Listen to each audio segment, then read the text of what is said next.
Hello students, स्वागत है आप सभी का एजुकेशन एक्सप्रेस में। तो पिछले लेक्चर में हमने नया चैप्टर स्टार्ट किया था मिक्सचर एंड एलिगेशन वाला, और उसमें हमने कुछ बेसिक क्वेश्चंस करे थे। फिर हम टाइप फर्स्ट की ओर बढ़े थे, जिसमें हमने टाइम और डिस्टेंस वाला जो क्वेश्चंस हैं वो सारे क्वेश्चन को मिक्सचर और एलिगेशन वाले पार्ट से करके देखा था हमने। और हमने ये भी जाना था कि इस चैप्टर में जो कॉन्सेप्ट हमने पढ़ा है मिक्सचर एलिगेशन वाला, इस कॉन्सेप्ट से हम डिफरेंट चैप्टर्स के क्वेश्चन हैं एक ही साथ सिर्फ इसी कॉन्सेप्ट से हम कर सकते हैं। जिसमें हमने बताया था कि हम परसेंटेज के भी कर सकते हैं, प्रॉफिट लॉस के भी कर सकते हैं, ठीक है। इसी तरह से हम जितने भी, जैसे टाइम एंड डिस्टेंस का हमने देखा ही था, तो आज हम नेक्स्ट टाइप लेकर के आए हैं, सेकंड टाइप, ठीक है। आज हम कुछ परसेंटेज वाले क्वेश्चंस जो हैं वो देखेंगे कि किस तरह से हम मिक्सचर एंड एलिगेशन के कॉन्सेप्ट से कर सकते हैं। तो चलिए हेडिंग डाल लीजिए, टाइप सेकंड और परसेंटेज है इसका। परसेंटेज वाले क्वेश्चंस करेंगे हम, टाइप सेकंड परसेंटेज, ठीक। चलो, बहुत ही बेसिक सा क्वेश्चन है। पहला क्वेश्चन मैं रीड करता हूँ, आप भी साथ में रीड करना, स्क्रीन पे आ जाएगा। देखो, a milkman has 2 type of milk, ठीक। वही अब ये प्योर हम मिक्सचर एलिगेशन के अंदर जा रहे हैं धीरे धीरे। बिल्कुल ये प्योर मिक्सचर एलिगेशन वाला ही क्वेश्चन आ गया। A milkman has 2 types of milk. एक मिल्कमैन के पास 2 प्रकार के दूध हैं, ठीक है। In the first container the percentage of milk is 80% and in the second container the percentage of milk is 60%, ठीक। तो ये क्वेश्चन फर्स्ट है हमारा। 2 कंटेनर है एक दूध वाले के पास, 2 अलग अलग प्रकार के दूध हैं, ठीक है। एक के अंदर जो मिल्क का कॉन्सेंट्रेशन है वो 80% है, ठीक है। 80% मिल्क है, तो बचा हुआ 20% उसका वाटर होने वाला है, ठीक है। और यहाँ पर हमारा 60% हमारा मिल्क है, ठीक है। उस मिल्कमैन के पास दूसरे कंटेनर के अंदर 60% मिल्क है। If he mixes 28 litre of milk from first container to the 32 litre of milk of second container, पहले कंटेनर में से वो कितना मिल्क ले रहा है? 28 लीटर, ठीक है। और दूसरे कंटेनर में से वो कितना ले रहा है? 32 लीटर, है ना। और हमसे पूछा गया है the percentage of milk in the mixture, mixture के अंदर कितना परसेंटेज ऑफ मिल्क होगा, मिक्सचर के अंदर कितना परसेंटेज ऑफ मिल्क होगा।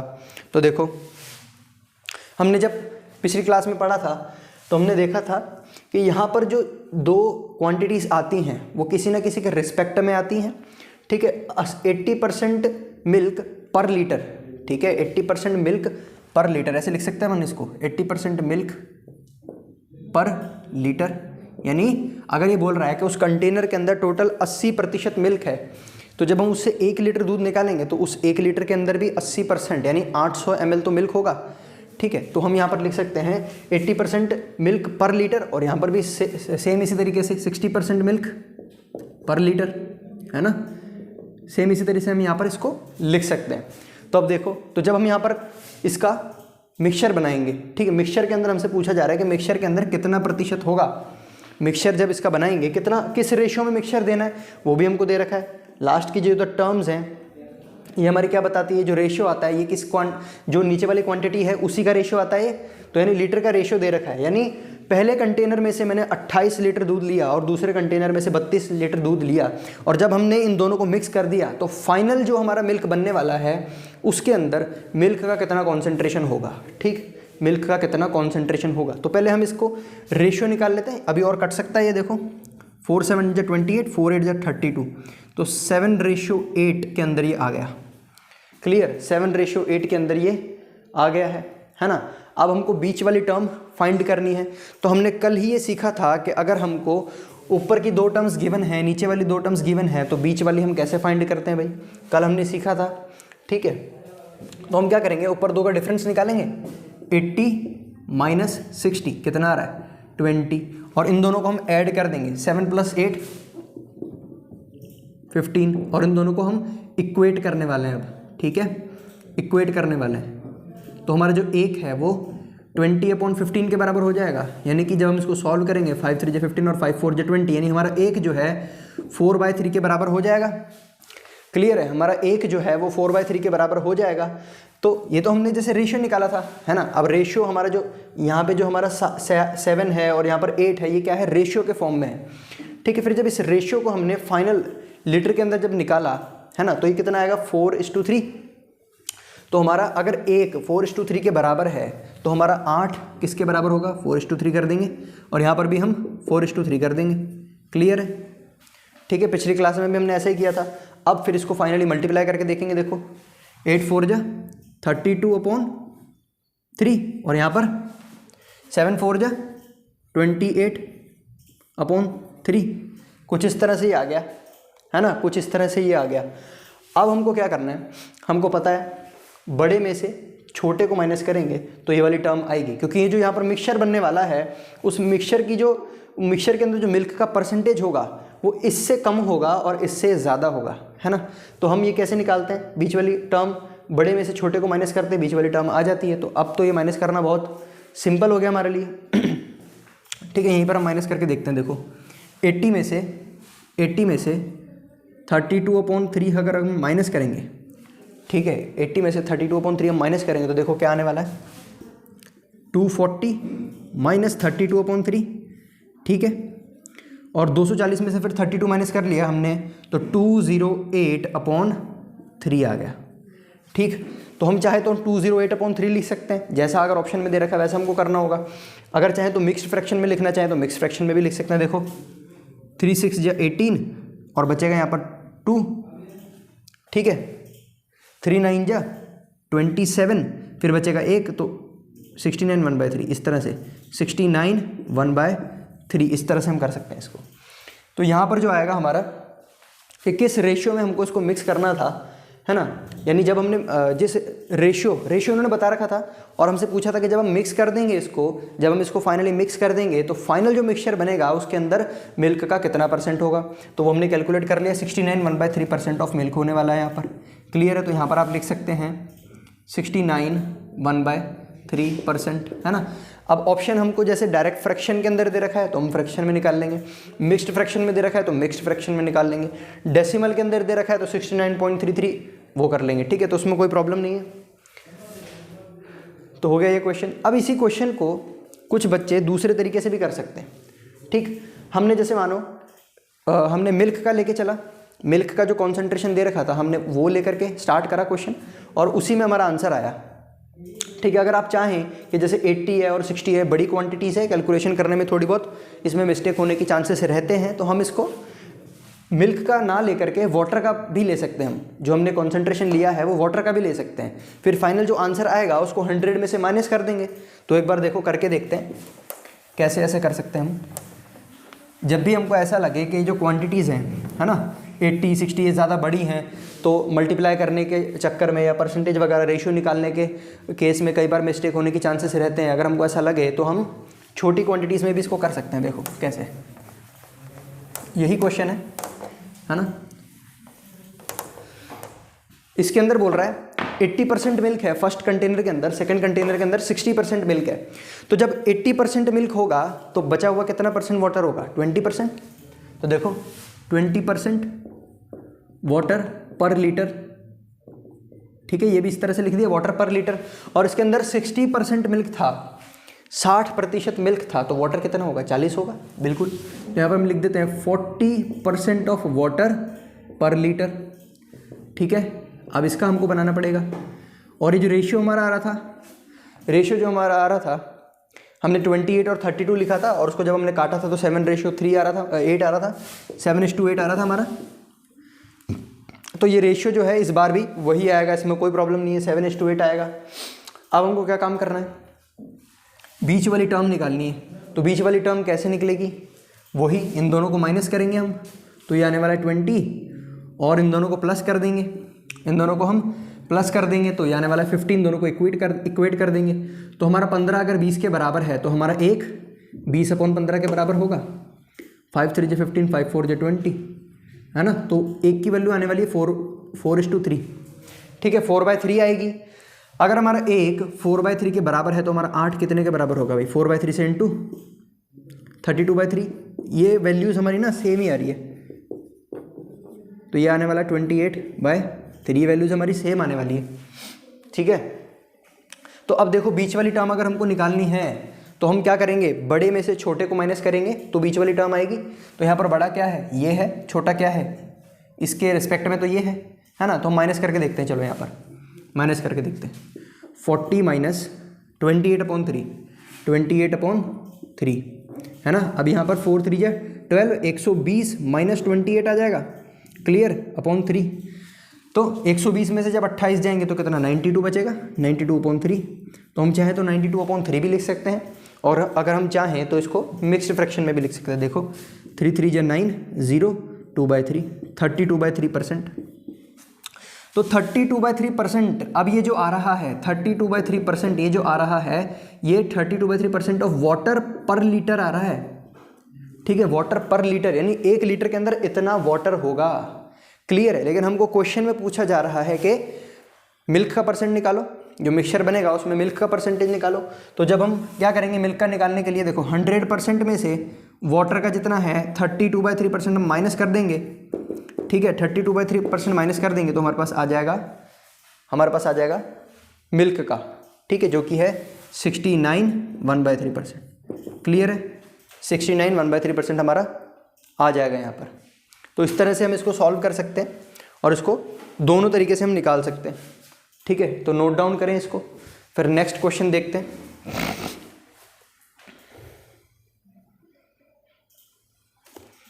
चलिए नेक्स्ट क्वेश्चन देखते हैं अब हम।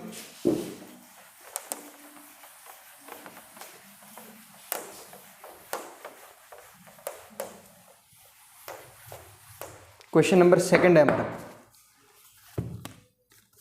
है ना, क्वेश्चन नंबर 2 है ये। क्या कह रहा है, इन एन अलॉय, अलॉय क्या होता है, अलॉय ना तो पूरा मेटल होता है ना ही नॉन मेटल होता है, इन दोनों का मिक्सचर होता है, ठीक है, जिसके अंदर मेटल भी मिले रहते हैं, मतलब 2 या 2 से अधिक मेटल मिले रहते हैं, कुछ इम्प्योरिटी मिली रहती है, ठीक है। तो वैसा एक अलॉय है जिसके अंदर 80% is copper and the remaining tin. एक अलॉय है जिसके अंदर 80% कॉपर है और बचा हुआ जितना भी, अब बचा कितना 20% बचा, तो वो 20% हमारा क्या है, टिन है, ठीक। अब in another alloy copper is 85%। अब एक दूसरा अलॉय है उसके अंदर कॉपर हमारा 85% है और टिन है 12%, और बचा कुचा क्या है, वो इम्प्योरिटीज़ हो सकती है हमारी, ठीक है। In what ratio should 2 alloys is mixed so that the new mixture must have 15% tin. अब इन दोनों अलॉय को किस रेशियो में हमको मिक्स करना है कि जो नया मिक्सचर हमारा बने उसके अंदर 15% टिन हो, ठीक है। तो यानी फोकस हमारा टिन पे रहने वाला है ना। तो हम मान लेते हैं अलॉय 1 है, अलॉय 2 है, तो हमको टिन में ही आंसर चाहिए, तो कॉपर को तो हम रहने देते हैं, सिर्फ टिन के ऊपर फोकस करके निकालते हैं। तो देखो पहले वाले के अंदर टिन कितना था, पहले वाले के अंदर 20% था, 20% टिन था, और दूसरे अलॉय के अंदर टिन कितना दे रखा है, साफ साफ लिखा हुआ है 12%, ठीक है, 12% टिन है दूसरे वाले के अंदर, ठीक है, 12% टिन है। In what ratio should 2 alloys is mixed so that new mixture must have 15% tin. अब इनको किस रेशियो में मिक्स किया जाए ताकि जो नया हमारा पास आ रहा है ना, नया जो अलॉय बन रहा है, भाई 2 अलॉय को हम पिघला करके आपस में मिक्स कर सकते हैं, थर्ड टाइप का अलॉय बना सकते हैं। तो अभी जो थर्ड टाइप का अलॉय बन रहा है इन दोनों को मिक्स करने से, तो उसके अंदर टिन का प्रतिशत है 15, है ना, टिन 15% है। तो पूछे कितने रेशियो में हम मिलाएं इसको। Also find percentage of copper in new mixture, और न्यू मिक्सचर के अंदर कॉपर का परसेंटेज भी हमको फाइंड करना है, क्लियर है, कॉपर का परसेंटेज भी हमको फाइंड करना है न्यू मिक्सचर के अंदर। तो इस क्वेश्चन में दोनों तरीके से हमको करना होगा, एक बार हमको टिन लेके करना होगा और एक बार कॉपर लेके करना होगा, ठीक है। चलो तो अब हम देखते हैं, सिंपल यहाँ पर जब रेशियो निकालना होता है तो हमको मालूम है बड़े में से छोटे को माइनस करेंगे, 20 माइनस 15 ये आ रहा है 5, और 15 माइनस 12 ये कितना आ रहा है 3। तो जो रेशियो आएगा हमारा कि किस रेशियो में हमको इनको मिक्स करना है वो आ रहा है 3:5, ठीक है। तो रेशियो आ रहा है 3:5। तो ये तो हमारा पहला पार्ट हो गया क्वेश्चन का क्लियर, ठीक है। 3:5 के अंदर हम इसको मिक्स करेंगे। अभी नेक्स्ट पार्ट में क्या पूछा गया है, also find percentage of copper in new mixture, ठीक है, नए मिक्सचर के अंदर कॉपर का परसेंटेज कितना होगा। तो देखो ज़्यादातर बच्चे क्या गलती करेंगे इसके अंदर, क्या गलती करेंगे कि भाई बोला टिन का तो परसेंटेज निकला है 15, है ना, और टोटल जो अलॉय है 100 है, तो 100 में से 15 माइनस करेंगे और कॉपर का बता देंगे 85। ऑप्शन में दे रखा होगा 85 और हम उस पर टिक कर देंगे, बट ऐसा नहीं है, क्योंकि इसके अंदर ये वाला जो अलॉय था हमारे पास, इसके अंदर कितना था, इसके अंदर 85% तो हमारा क्या था, 85% कॉपर था, ठीक है। तो ये हो जाएगा टोटल 97%, और इसके अंदर 3% इम्प्योरिटी भी तो थी। 3% इम्प्योरिटी भी तो थी, तो अब वो जो 3% इम्प्योरिटी है वो भी 3:5 यानी इसी रेशियो के अंदर वो मिक्स हो गई। तो अगर हम डायरेक्टली ऐसे माइनस कर देंगे तो वो इम्प्योरिटी को हम नहीं कंसिडर कर पाएंगे, तो हमको इम्प्योरिटी भी कंसिडर करनी है, ठीक है। और एग्जैक्ट आंसर निकालना है तो हम अलग से कॉपर को लेते हुए चलेंगे। जैसे अभी हमने टिन को लेकर के चले और आंसर 3:5 आया, अब हम अलग से कॉपर को लेके चलेंगे और कॉपर के लिए कैलकुलेशन करेंगे। डायरेक्टली हमसे यही पूछा है also find percentage of copper in new mixture, तो डायरेक्टली हम ये निकालेंगे कॉपर के लिए, ठीक है। कॉपर के लिए निकालेंगे हम। तो चलो देखते हैं, यार हमारा फर्स्ट टाइप, ये हमारा सेकंड टाइप का अलॉय है ना। अब फर्स्ट टाइप के अलॉय के अंदर हमारा कितना है, 80% हमारा कॉपर है, और सेकंड वाले के अंदर हमारे पास 85% कॉपर है। क्लियर, 85% कॉपर है यहाँ पर, ठीक है। और हमको इनका रेशियो मालूम है, अभी हमने निकाला रेशियो 3:5 है ना, 3:5 हमने रेशियो निकाल लिया इसका। क्लियर, अब हमको निकालना है कि इनको जो नया अलॉय बनने वाला है उसके अंदर कितना परसेंट हमारा कॉपर होगा, ठीक है। तो वो निकालने के लिए क्या करना पड़ेगा भाई, वही सेम चीज़ फर्स्ट क्वेश्चन में जो हमने करा था, बीच वाली वैल्यू नहीं गिवन है तो क्या करेंगे, हम इन दोनों का डिफरेंस निकालेंगे और इन दोनों को ऐड कर देंगे। 5 + 3 8 और इनका डिफरेंस आएगा 5। तो अगर हमारा 8 5 के बराबर है तो हमारा 1 कितने के बराबर होगा, 5/8 के बराबर, ठीक है, 5/8 के बराबर होगा। और फिर हम क्या करेंगे, इसको इससे इंटू कर देंगे, ये 5/8 से मल्टीप्लाई होगा तो ये 25/8 है ना, और ये भी जब हमारा 5/8 से मल्टीप्लाई होगा तो ये 15/8। क्लियर, 15/8 हो जाएगा। अब हमको क्या करना है, बीच वाला निकालने के लिए बड़े में से छोटे को माइनस करेंगे, बड़े में से छोटे को माइनस करेंगे हम, ठीक है। तो बड़ा हमारा क्या है 85 में से छोटे को माइनस करेंगे 15/8, ठीक। 85 में से 15/8 को हम माइनस करेंगे और हमारा आंसर फिर कॉपर का आ जाएगा। कितना परसेंटेज है कॉपर का, जो कि है 83 1/8%, ठीक है। आप कैलकुलेट करके देख सकते हैं, 83 1/8% आएगा इसका, ठीक है। सिंपली हमको एलसीएम लेकर के माइनस करना है इसको, ठीक, ऐसे हम करके देख सकते हैं, ठीक है। अगर हम चाहें तो जैसे मिक्स्ड फ्रैक्शन के अंदर हमने कर रखे हैं तो मिक्स्ड फ्रैक्शन में करके भी हम माइनस कर सकते हैं, मिक्स्ड फ्रैक्शन में करके भी हम माइनस कर सकते हैं, तब भी हमारा आंसर आ जाएगा। देखो उससे थोड़ा सिंपल और हो जाएगा, जैसे इसको मिक्स फ्रैक्शन में लिखते हैं हम, 8 × 1 = 8, अब कितना बचा 7/8 है ना, 7/8। अब देखो मिक्स फ्रैक्शन में कैसे करेंगे, तो हम इसको कुछ इस तरह से लिख सकते हैं, 85 है ना -1 -7/8 ऐसे लिख सकते हैं। तो 85 में से 1 जाएगा तो कितना बच जाएगा, 84 - 7/8 है ना, 84 - 7/8। तो अभी भी हमको फिर एलसीएम तो लेना ही पड़ेगा, मतलब एलसीएम तो लेना ही पड़ेगा हमको। अब इसका एलसीएम लेकर के हम सॉल्व कर लेंगे और हमारे पास आंसर आ जाएगा। क्लियर है, तो इसी तरह से हमारे आंसर इस दोनों केसेस में निकल जाएंगे, है ना। तो आप नोट करें इसको, सेकंड वाले पार्ट को भी, ठीक है, सेकंड वाले पार्ट को भी नोट करें।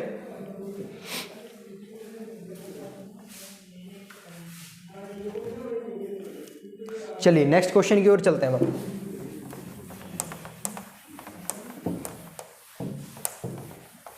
नेक्स्ट क्वेश्चन,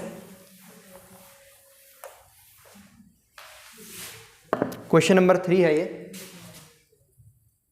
है ना।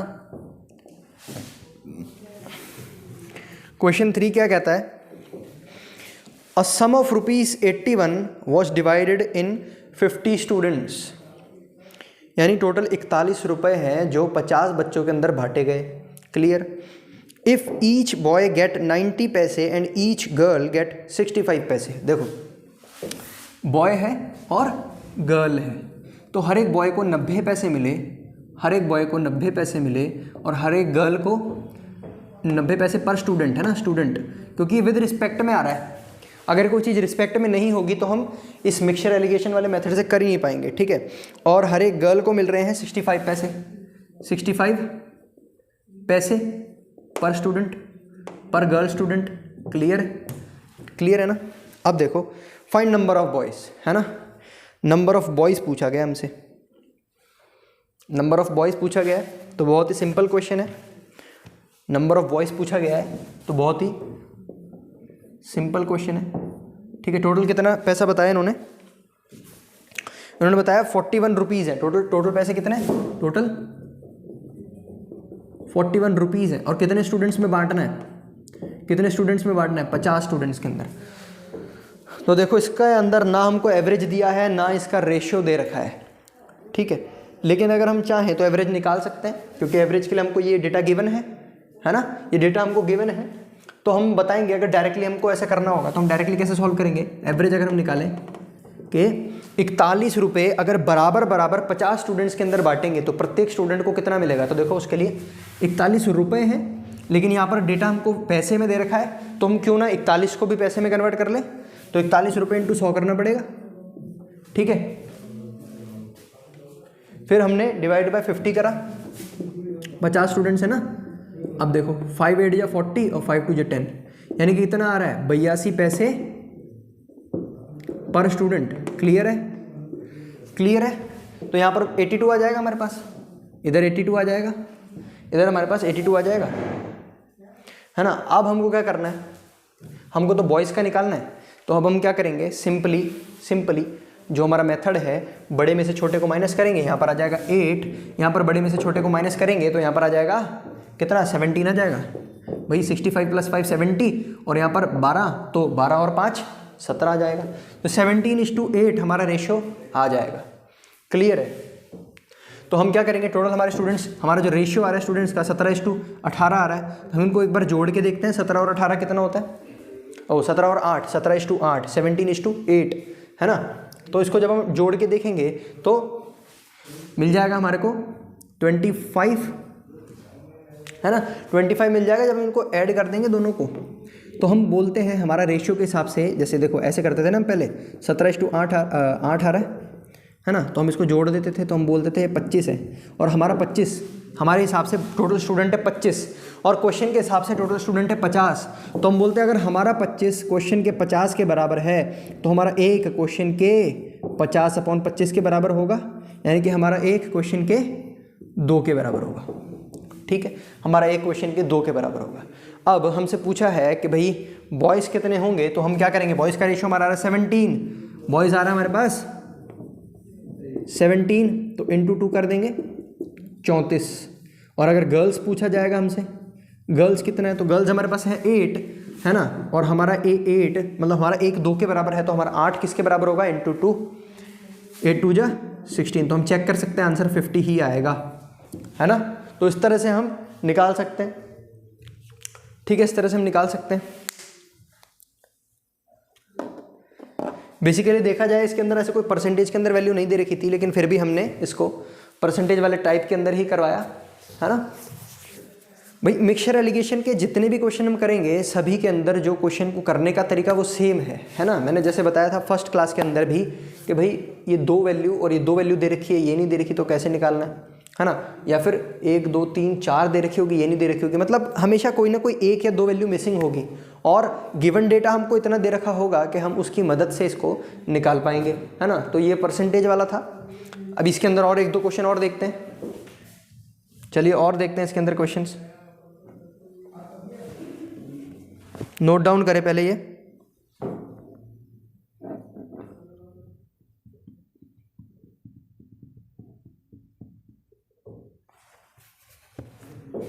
चले सेकंड क्वेश्चन, नेक्स्ट क्वेश्चन करते हैं। फोर्थ क्वेश्चन हमारा, है ना, फोर्थ क्वेश्चन करते हैं अब हम।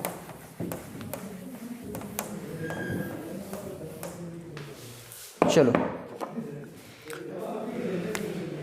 अब ये काफ़ी इंटरेस्टिंग क्वेश्चन है। फोर्थ क्वेश्चन हमारे कॉम्पिटिटिव एग्जाम जैसा क्वेश्चन है ये, है ना। जैसे हमारे एग्जाम्स में होता है ना, तो वैसे ही एक बच्चा है, उसने एग्ज़ाम दिया, उसके साथ भी ऐसा हुआ। क्या, a student gate +3 marks for each right answer. सही आंसर के लिए उसे +3 मार्क्स मिलेंगे, एंड -0.5 मार्क्स यानी आधे नंबर कट जाएंगे फॉर ईच रॉन्ग आंसर। गलत अगर दे दिया तो उसका आधा नंबर कट जाएगा, सही अगर दे दिया तो उसका 3 नंबर उसको मिलेंगे, ठीक है, किसी एग्जाम के अंदर। और उस एग्जाम के अंदर टोटल क्वेश्चंस कितने हैं, 250 क्वेश्चन। टोटल क्वेश्चन कितने हैं, टोटल क्वेश्चंस कितने हैं, 250। क्लियर, 250 है total question. If the student gate 477 marks अगर स्टूडेंट के जो मार्क्स आए हैं 477 हैं, 477 मार्क्स हैं अगर उसके, ठीक है। एंड अटेम्प्टेड ऑल क्वेश्चन, और सभी क्वेश्चन करे उसने, 250 के 250 क्वेश्चन उसने करे हैं। Find the number of wrong question attempted by the student, तो उस स्टूडेंट ने कितने गलत क्वेश्चन किए होंगे ये हमको फाइंड आउट करना है, ठीक। कितने गलत क्वेश्चन किए होंगे, तो देखो सही क्वेश्चन के लिए उसको 3 मिल रहे हैं और गलत क्वेश्चन के लिए उसको 0.5 मिल रहे हैं। क्लियर, इतना तुमको दे रखा है, गिवन है ना। और उसके जो मार्क्स आए हैं ना, जो मार्क्स उसके आए हैं वो 477 आए हैं, 477 आए हैं। मैंने इसको बीच में क्यों लिखा, क्योंकि ये एवरेज मार्क्स हैं उसके, एवरेज मार्क्स हैं इसके। एवरेज का मतलब कि उसने कुछ क्वेश्चन सही किए होंगे, कुछ क्वेश्चन गलत किए होंगे। सही और गलत का, जब सही के उसको प्लस मिले होंगे, गलत के लिए उसको माइनस मिले होंगे, ठीक है। सही से बड़े होंगे, माइनस से घटे होंगे, बढ़ाने के बाद घटाने के बाद जो नंबर आएंगे वो बीच में उसके आ रहे हैं 477। या ऐसा समझे हम कि मान लो 250 के 250 क्वेश्चन अगर वो सही कर देता, ठीक है, 250 के 250 क्वेश्चन अगर वो सही कर देता तो उसको कितने मिलते हैं, 750 नंबर मिलते हैं, ऐसा भी समझ सकते हैं हम, ठीक है। और अगर 250 के 250 क्वेश्चन वो गलत कर देता, 250 के 250 अगर वो गलत कर देता तो उसको -125 मिलते। क्लियर है भाई, सिंपल इंटू करना है। जैसे अगर मैं मान रहा हूँ कि 250 के 250 क्वेश्चन उसने सही कर दिए, तो 250 × 3 करेंगे तो 750 आ जाएगा, और 250 × हाफ करेंगे, 0.5 का मतलब क्या होता है, 0.5 का मतलब हाफ ही तो होता है।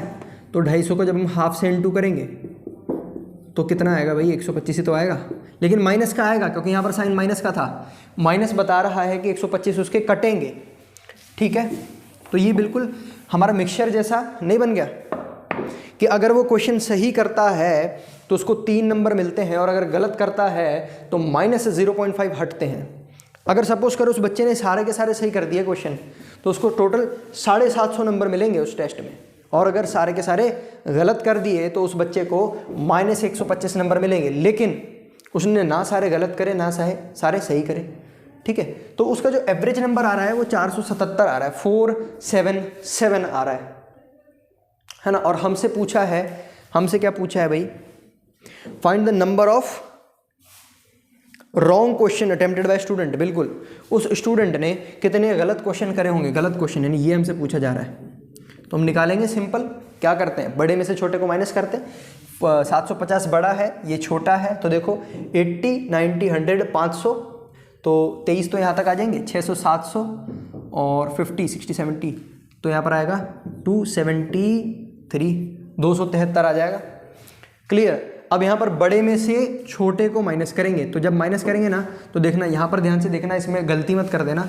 इसमें हम क्या करेंगे, 477 माइनस है, -125 -125, और हमने ये फर्स्ट चैप्टर में सीखा था, माइनस माइनस प्लस हो जाता है, माइनस माइनस प्लस हो जाता है, तो यहाँ पर प्लस का साइन आ जाएगा और ये सिंपली ऐड हो जाएंगे ये, ठीक है। यानी देखो इस तरह से ये ऐड हो जाएंगे हमारे सिंपली, ठीक है, सिंपली ये हमारे ऐड हो जाएंगे। 12, 8, 9, 10, 4, 5, 6, 602। क्लियर है, क्लियर है। अब हम इसको डिवाइड करेंगे और रेशियो एक निकालेंगे, है ना, क्योंकि इतना बड़ा करना तो पॉसिबल नहीं है, तो हम इसको डिवाइड करके एक रेशियो निकालेंगे। तो देखो किससे डिवाइड हो रहा है ये, एक बार डिवाइड करके देखो किससे डिवाइड होगा, ट्राई करके देखो। 2 से नहीं होगा, 3 से नहीं होगा, और आगे चलो, और आगे चलो। 2 से ये हो जाएगा, ये नहीं होगा। 3 से ये हो जाएगा, ये नहीं होगा। 4 से नहीं होगा, 5 से तो होएगा ही नहीं। 6 से भी नहीं होगा, है ना। 3 तो आता नहीं ना 6 के एंड में। हमने रूल याद करे थे साइक्लिसिटी वाले रूल के अंदर, 0156 एक ऐसा नंबर है कि 6 के एंड में हमेशा ये आ ही नहीं सकता, है ना। फिर आओ 7 से, देखो 7 से मुझे लग रहा है कि हो जाएगा, 7 से मुझे लग रहा है हो सकता है, 7 से करके देखते हैं, नहीं हुआ तो और बढ़ेंगे आगे। तो देखो अगर 7 से करें इसको, 7 7 जा 49, 7 8 जा 56, तो 7 8 जा 56 बचा 42, 7 5 जा 35, 7 6 जा 42, तो यार 86। क्लियर है, क्लियर है। अब आ जाओ, ये भी कट जाएगा। 7 3 जा 21, 7 3 जा 21 बचा 6, 7 9 जा 63, तो 86 और 39 बच रहा है हमारे पास, 86 और 39 बच रहा है। तो ये और कट सकता है क्या, देखो नहीं घटेगा, नहीं घटेगा अब ये, ठीक है। तो हमारा जो फाइनल रेशियो आएगा, देखो जो हमारा फाइनल रेशियो आने वाला है वो आ गया 86:39, है ना, ये रेशियो आ गया। तो हम इसको ऐड करके देखते हैं, एक बार ऐड करके देखते हैं। तो देखो 80, 90, 100, 10, 110 और 115, 125, ठीक है। 86 और 39 को प्लस करेंगे 125 आएगा। तो हमारे हिसाब से देखो, मान लो हमारे हिसाब से आ रहा है कि 86 क्वेश्चन उसने सही करे और 39 क्वेश्चन गलत करे, और ये टोटल क्वेश्चन के बराबर होनी चाहिए। मतलब क्वेश्चन कह रहा है कि उसने सारे क्वेश्चन अटेम्प्ट करे, हमारे हिसाब से उसने 86 सही अटेम्प्ट करे और 39 गलत अटेम्प्ट करे, और इन दोनों का सम जो है वो टोटल क्वेश्चन बताएगा। तो हमारे हिसाब से जब हमने सम करा तो टोटल क्वेश्चन आ रहा है 125, लेकिन क्वेश्चन में कहा गया है कि टोटल क्वेश्चन है 250। तो मान लेते भाई हमारा 125 तुम्हारे 250 के बराबर है।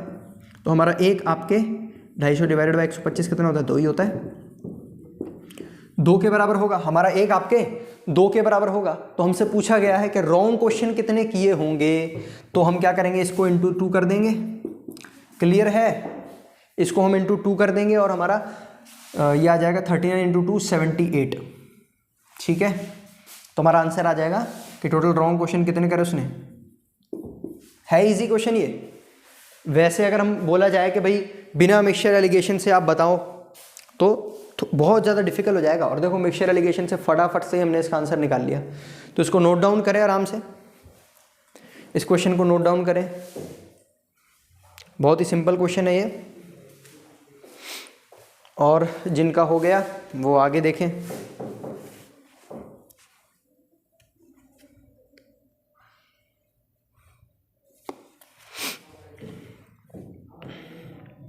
चले आगे, चलो क्वेश्चन नंबर 5 पढ़ो, बहुत सिंपल क्वेश्चन है।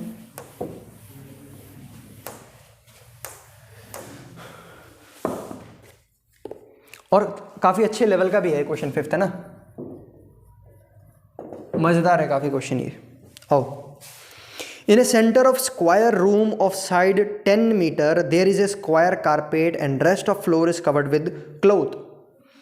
बोल रहा है एक स्क्वायर रूम है। स्क्वायर क्या होता है, चतुर्भुज, जिसकी सभी साइड्स जो हैं वो बराबर हैं। स्क्वायर सभी साइड्स बराबर हैं, दे रखा है इसमें, ठीक है। और कितनी है साइड, एक, थोड़ा सही बनाते हैं, देखो टेढ़ा सा लग रहा है। एक साइड कितने बराबर है, एक साइड हमारी यही बना लेते हैं, स्क्वायर ये है ना। एक साइड जो हमारी है वो है 10 मीटर के बराबर, गिवन है। और आगे क्या बोला उसने सेकंड लाइन में, there is a square carpet and rest of floor is covered with cloth. अब इसके सेंटर के अंदर एक स्क्वायर कारपेट है। कारपेट मतलब गलीचा बिछा हुआ है इस कमरे के बीच में, मतलब चौकोर एक कमरा है, स्क्वायर जैसा एक कमरा है, 10-10-10 सभी साइड 10-10-10 हैं। उस कमरे के बीचों बीच में एक और स्क्वायर कलर का एक स्क्वायर शेप का एक कारपेट बिछा हुआ है ना। देखो तो बिछा दें कारपेट इसके अंदर, ये लो ध्यान से बिछाते हैं बिल्कुल,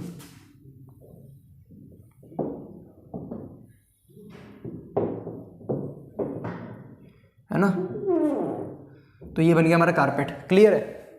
ये गलीचा बिछ गया इसके अंदर, कमरे के अंदर बिछ गया, ये रहा, शेड कर देते हैं इसको, है ना, शेड कर दिया। और बची हुई जो जगह है यहाँ पर कमरे के अंदर, जो बची हुई जगह है ना, यहाँ पर क्लॉथ बिछा हुआ है, कोई दूसरा कपड़ा बिछा हुआ है ना। बीच में तो सिर्फ गलीचा बिछा हुआ है, कारपेट बिछा हुआ है, और साइड वाले के अंदर हमारा कोई भी दूसरा कपड़ा बिछा हुआ है। ये क्वेश्चन कह रहा है if the cost of covering the full floor is, पूरे को जब हमने कवर करा, यानी कुछ हिस्सा हमने कारपेट से कुछ हिस्सा क्लॉथ से कवर करा, तो टोटल कॉस्ट हमारी कितनी आ रही है, टोटल कॉस्ट हमारी आ रही है, देखो ज़रा ध्यान से, 1338.50 रुपीज़, 1338 रुपये 50 पैसे आ रही है टोटल कवर करने की कॉस्ट, क्लियर है। And the price of carpet and cloth are, अब हाँ, कारपेट का प्राइस जो है, कारपेट का प्राइस जो है 15 रुपये पर मीटर स्क्वायर, है ना। और क्लॉथ का जो साइज़ है वो है 6.5 रुपये पर स्क्वायर मीटर स्क्वायर, ठीक है। Find the width of the cloth border, cloth के बॉर्डर की विड्थ निकालो। मतलब देखो क्या पूछा है हमसे, ये चौड़ाई पूछी है, ये चौड़ाई बराबर ही होंगी ये, है ना, ये दिखने में थोड़ी छोटी बन गई, बराबर ही होगी ये, तो ये हमसे पूछी है। और क्या एक हिंट दे रखा है हमको, 1.615 इस टू 6.885 किसके बराबर होगा ये, 19:81। क्लियर है। आ जाओ अब क्वेश्चन समझते हैं, अब क्वेश्चन समझते हैं। कमरा है 10 बाय 10 का, है ना, और उसके अंदर एक कारपेट बिछा हुआ है, बिल्कुल सेंटर के अंदर स्क्वायर कारपेट है, और एक उसके अंदर बिछा हुआ है हमारा क्लोथ, जो बाउंड्री पे बिछा हुआ है। ये बाउंड्री पे कोई दूसरा कपड़ा बिछा हुआ है ना, और सेंटर में कारपेट बिछा हुआ है। अब देखो कारपेट बिछाने की रेट जो होती है भाई, कारपेट का जो कपड़ा होता है वो भी अपने रेट से मिलता है, वो 15 रुपीज़ पर स्क्वायर मीटर, पर मीटर स्क्वायर बोल दो, या फिर 15 रुपये पर मीटर स्क्वायर के रेट से मिलता है। और क्लोथ जो है वो 6.5 रुपये पर मीटर स्क्वायर की रेट से मिलता है ना। अब हमने दोनों लिया, कुछ मात्रा हमने किसकी ली, कारपेट की, कुछ मात्रा हमने ली क्लोथ की, है ना, कुछ मात्रा कारपेट की ली, कुछ मात्रा क्लोथ की ली। क्लियर है। और हमने क्या करा, जब बिछाया टोटल हमारी कॉस्टिंग पड़ गई 1338 रुपये 50 पैसे, है ना। और हमसे डायरेक्ट पूछा गया कि बताओ इसकी विड्थ क्या है। तो डायरेक्ट अगर कोई बच्चा देखेगा तो वो सोचेगा भाई कैसा सवाल है, हमको बता रहा है रेट वेट बता रहा है हमको, है ना, और डायरेक्ट उसकी विड्थ पूछ ली। लेकिन अगर हम मिक्सचर एलिगेशन से, यही मिक्सचर एलिगेशन की पावर है, यही इस चैप्टर की पावर है कि अगर इस चैप्टर को हमने तरीके से समझ लिया, इस चैप्टर का जो कॉन्सेप्ट है ना वो हम ऐसे बनाते हैं जाल सा, तो वो बनाना अगर हमने सीख लिया ना तो उल्टी से उल्टी प्रॉब्लम को हम आराम से कर लेंगे। ठीक है, तो इसको भी करके देखिए ज़रा, मिक्सचर एलिगेशन वाला कॉन्सेप्ट। बस देखो क्वेश्चंस अभी तक हमने जितने भी करे, जैसे इसके अंदर 4 करे, है ना, अभी तक ये 5वां क्वेश्चन है। पिछले लेक्चर में भी कुछ क्वेश्चन हमने करे थे काफ़ी, तो वो क्वेश्चन करके एक चीज़ हमको ये सीखनी है, इस चैप्टर के अंदर क्वेश्चन कराने का मतलब यही है कि हमको ये पता लग जाए कि किस क्वेश्चन में किस तरीके से हम मिक्सचर एलिगेशन लगाएंगे। बस अगर एक बार हमको ये आ गया मिक्सचर एलिगेशन लगाना तो सभी क्वेश्चन हम इससे हल कर पाएंगे। तो चलो एक बार देखते हैं। देखो 2 अलग अलग चीज़ें हैं, कारपेट और क्लोथ, तो मैं दोनों को अलग अलग लेके चलता हूँ। यहाँ पर ले लेते हैं कारपेट, है ना, यहाँ पर ले लेते हैं क्लोथ। क्लियर है, कोई प्रॉब्लम नहीं है।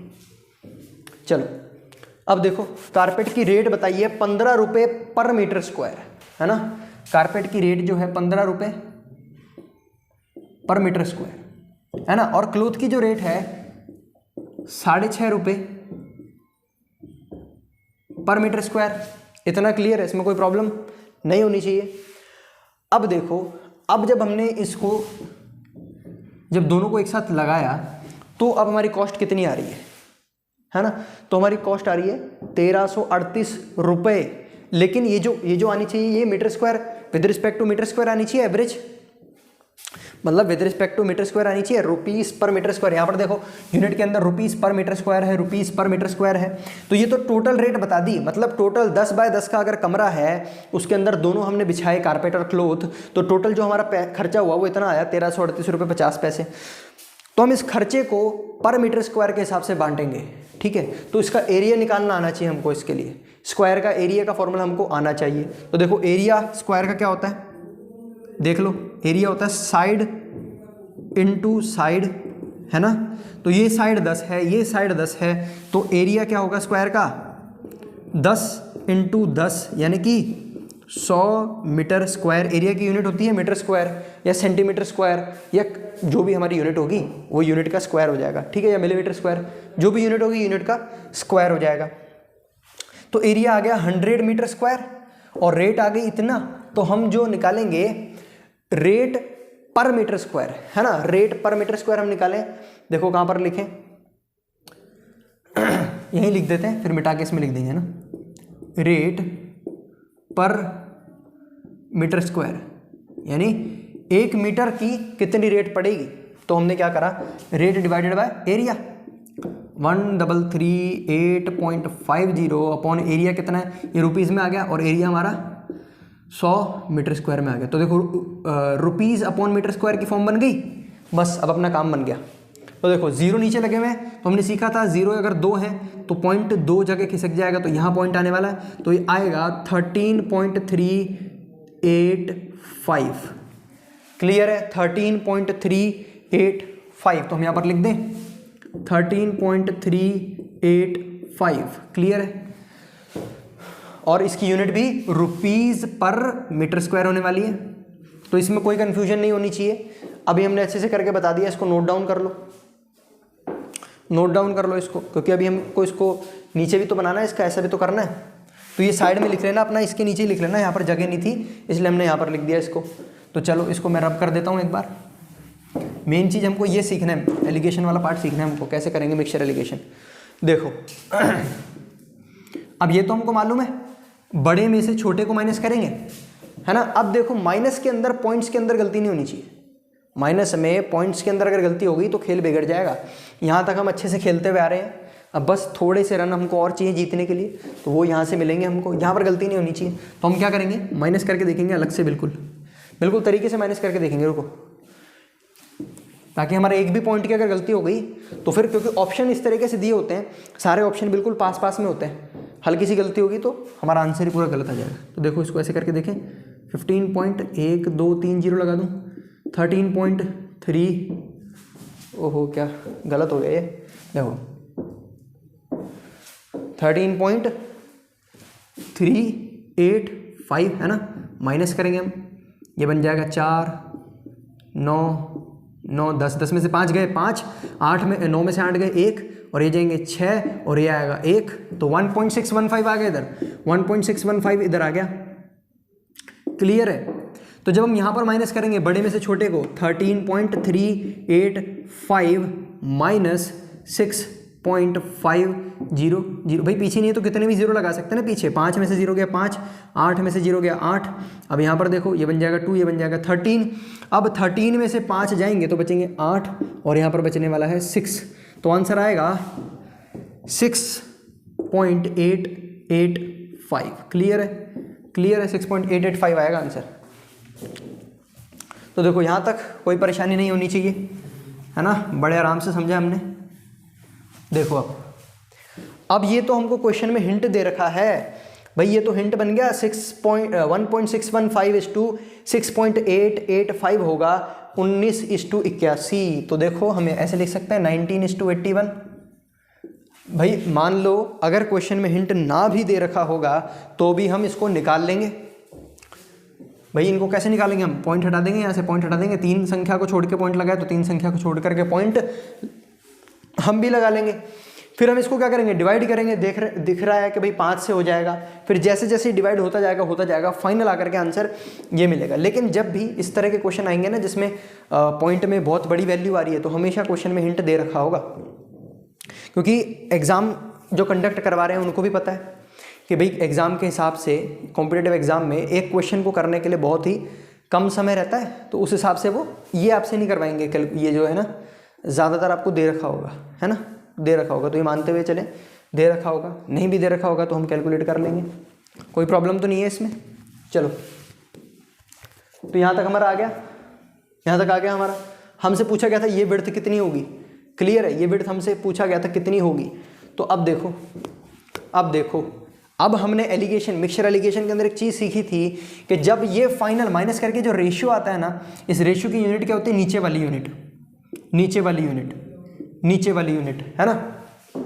तो इस क्वेश्चन से हमको क्या पता चला, इस क्वेश्चन से हमको पता चला, ये मिक्सचर एलिगेशन करने से हमको ये पता चला कि जो कारपेट है, इस कारपेट का जो एरिया है वो है 81 मीटर स्क्वायर, और कारपेट भी जो है वो है स्क्वायर शेप में। कुछ समझ में आ रहा है, कारपेट भी स्क्वायर शेप में है, कारपेट स्क्वायर शेप में है, स्क्वायर का एरिया हमको आता है और स्क्वायर के एरिया की वैल्यू हमको दे रखी है, ठीक है। तो क्या इससे हम स्क्वायर की साइड निकाल सकते हैं, सोचो, इससे हम स्क्वायर की साइड निकाल सकते हैं। भाई ये एरिया मिल गया ना, मीटर स्क्वायर तो एरिया की यूनिट होती है, मीटर स्क्वायर एरिया की यूनिट होती है, और इसका एरिया, ये जो क्लोथ का एरिया, ये हमको मिल गया 19, ठीक है।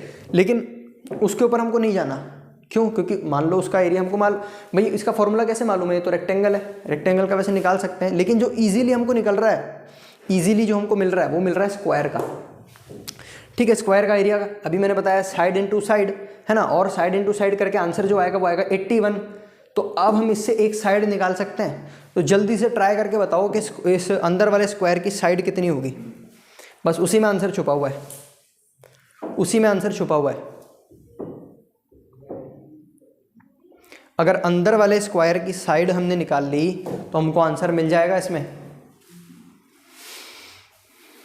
देखो करके बताऊं, एरिया जो होगा स्मॉल वाले स्क्वायर का, स्मॉल स्क्वायर, वो भी साइड वो कितना दे रखा है 81 है ना। और ये मान लेते हैं इसकी साइड, अगर अंदर की जो लेंथ है ये मान लेते हैं ए है, ए मान लेते हैं, तो साइड इंटू साइड ए इंटू ए, यानी कि ए का स्क्वायर, भाई ए इंटू ए तो ए का स्क्वायर होगा। अब तो कोई प्रॉब्लम नहीं है, ठीक। ए का स्क्वायर हो गया 81, तो ए कितना होगा 81 का रूट, 81 का रूट, हाँ। अब 81 किसका स्क्वायर रूट होता है, 9 का होता है ना। तो ए की वैल्यू कितनी आ गई 9 मीटर, ए की वैल्यू आ गई 9 मीटर। इससे हमको ये पता चलता है कि जो ए है, देखो ए भी हमने, ये 9 हो गया, ये 9 मीटर है।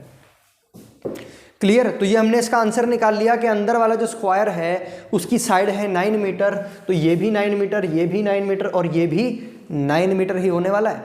अब देखो, अब आंसर निकल गया। अब तो कुछ बचा ही नहीं इसमें। भाई ये 10 मीटर है, ये 9 मीटर है। हमसे पूछा गया इसकी विड्थ कितनी होगी, तो हम जब 10 में से 9 को माइनस कर देंगे, है ना, जो विड्थ अगर हमको निकालनी है तो हम 10 में से 9 को माइनस कर देंगे। देखो तो 10 में से 9 को हमने माइनस करा तो आंसर आ जाएगा 1 मीटर। तो क्या ये विड्थ होगी? अरे नहीं, ये नहीं होगी विड्थ। 1 भी आंसर दे रखा होगा ऑप्शन में। कई बच्चे खुश हो जाएंगे, भाई माइनस करो आंसर बताओ। नहीं, हमको पूछा है ये जो कपड़ा लगाया ना हमने, साइड में क्लॉथ लगाया, इस क्लॉथ की विड्थ कितनी होगी, है ना, इस क्लॉथ की, ये वाली चीज़ पूछी हमसे। लेकिन अगर 10 में से 9 माइनस कर देंगे तो हमको ये प्लस ये आ जाएगा, ये प्लस ये आ जाएगा, और ये दोनों बराबर ही होंगे, बराबर ही होंगे ये दोनों। ठीक है, तो अगर हमारा ये प्लस ये आ गया और अकेला हमको ये निकालना है, ये वाली विड्थ प्लस ये वाली विड्थ आ गई, और अकेली हमको सिंगल विड्थ निकालनी है, तो हम 1 को डिवाइड कर देंगे 2 से, तो आएगा हमारा आंसर 1/2 मीटर या फिर 0.5 मीटर, जो भी हमको ऑप्शन में दिया होगा उस पर हम टिक लगा देंगे। क्लियर है? या तो 1/2 मीटर या 0.5 मीटर, एक ही बात है। आधा मीटर होने वाली है उसकी। तो ये आधा मीटर कैसे हुआ ये तो मालूम चल गया, है ना, ये तो पता चल गया आधा मीटर कैसे आया, क्योंकि हमने जो माइनस करा तो ये प्लस ये निकल गया और हमको सिर्फ एक पार्ट चाहिए था, तो एक दोनों बराबर बराबर हैं, है ना। एक पार्ट निकालने के लिए हमको डिवाइड करना पड़ेगा, तो 2 से डिवाइड करा और आंसर आ गया हमारा।